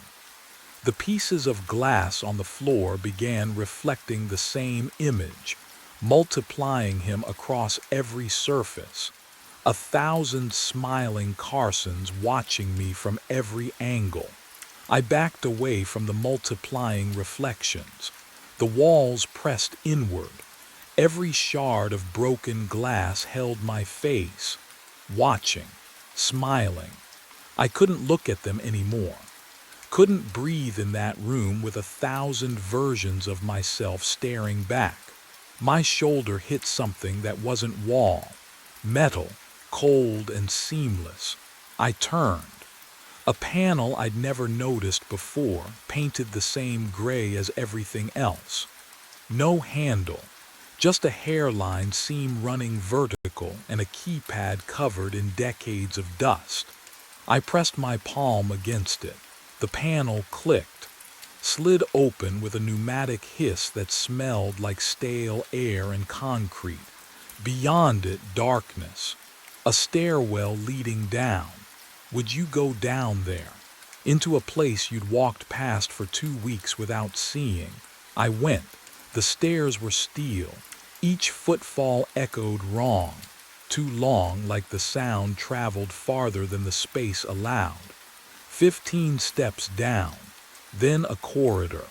Fluorescent tubes buzzed overhead, half of them dead, the others flickering in patterns that almost felt deliberate. At the end of the hall, a door marked archive records only. The handle was ice against my skin. Inside, file boxes lined metal shelves from floor to ceiling. The air tasted like old paper and something else. Mildew, maybe, or fear left to ferment for decades. I pulled the nearest box down. The label read Project Mirror Array Personnel FILES DCLASSAFIED 1998. 1998. 27 years to declassify something from 1952. I opened it. Photographs spilled out, black and white. Men in ties and women in pencil skirts standing before equipment I didn't recognize. Satellite dishes arranged in geometric patterns, mirrors suspended on cables, and in the background, this building, younger, rawer, but unmistakable. The first document had a header stamped in faded red ink. Quantum Causality Observation Experiment Final Report. My hands started shaking before I understood why. I read faster. The words blurred together. Reflective satellite geometry. Space-time observation collapse. 18 researchers assigned. The experiment was terminated after 72 hours. No explanation given. Just a single line. All personnel unaccounted for as of OH 300 hours October 9, 1952. 18 people. Gone. I flipped to the personnel roster. Alphabetical. Names I didn't know. Alistair Chen. Dorothy Kern. Marcus Vaught. No Hugh Feldman, but there. 3 names from the bottom. Carson Mitchell, research assistant, age 34. The paper slipped from my fingers. That wasn't possible. I wasn't born until 1991. The math couldn't. But the photograph clipped to the file showed a man in a white shirt and thin tie standing beside the telescope array. Same jaw, same eyes, same scar on his left hand from when I was 12 and tried to climb a fence. The fluorescent lights buzzed louder. Or maybe that was just my pulse in my ears. How do you find your own name in a file from 73 years ago? The photograph slipped from my fingers. Behind me, footsteps, not echo, not memory, real weight on concrete. I turned. He stood in the archive doorway, wearing my face, my clothes. The same coffee stain on the left sleeve I'd gotten 3 days ago. His eyes tracked mine with surgical precision. No lag, no hesitation. "You found the files," he said, my voice, exact timbre. The air between us tasted metallic. Ozone. Like the monitor upstairs when the anomaly first appeared. "What are you?" The words scraped out of my throat. He stepped closer. His shoes made no sound now. "The telescope doesn't observe light, Carson. It observes causality itself."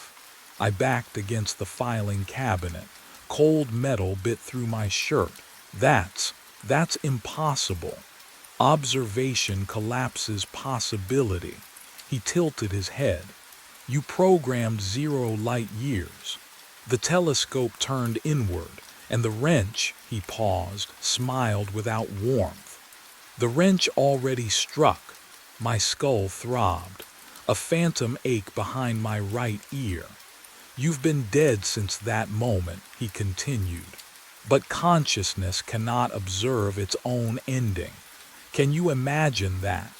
The mind refuses to process the final instant, so it loops, creates recursion. The observer becomes the observed." He gestured upward toward the control room. "Forever falling." And no, I touched my face. Warm skin, pulse hammering beneath my jaw. "You feel real," he said softly. "That's the cruelest part. The loop preserves everything except the truth." The archive lights flickered. In the strobe, I saw him standing closer, then closer still. He hadn't moved. Hugh Feldman learned this. The 18 researchers in 1952 learned this. His hand extended toward me. "Now it's your turn to understand." His fingers brushed my shoulder, and the temperature dropped 20 degrees. "What would you do if you realized you'd been watching your own death on repeat?" I opened my mouth to scream, but his hand was already reaching for something behind me. The wrench. It had always been there. The wrench falls, I don't feel it. The cold air shifts around me, but there's no impact, no pain, just the sound of metal hitting the floor too far away to be real. Then I'm sitting again, in the chair, facing the monitor. The ozone smell burns my throat. The telescope motors were to life. On screen, the control room door opens. Another Carson walks in, tired eyes, rumpled shirt, the same stain on my collar I haven't washed out in weeks. He sits down, right where I'm sitting. His hands move across the keyboard, programming coordinates. Behind him, another figure materializes from the shadows. Me, holding the wrench. I watch myself raise it, watch the angle, the trajectory. Would you stop it if you could? Would you scream a warning to yourself, knowing he can't hear? But I understand now. The loop doesn't trap me, it requires me. The telescope collapsed causality when I programmed 0 light years, turned observation inward until the system devoured itself. And consciousness cannot witness its own ending, so it fractures. Observer, observed, weapon, victim, all roles occupied simultaneously, forever folding back. The wrench sits beside the keyboard. It's real, solid, cold metal warming under my palm. I stand. My legs move without resistance, carrying me behind my own chair. The temperature drops so fast my breath fogs the air. The telescope hums deeper, a sound I feel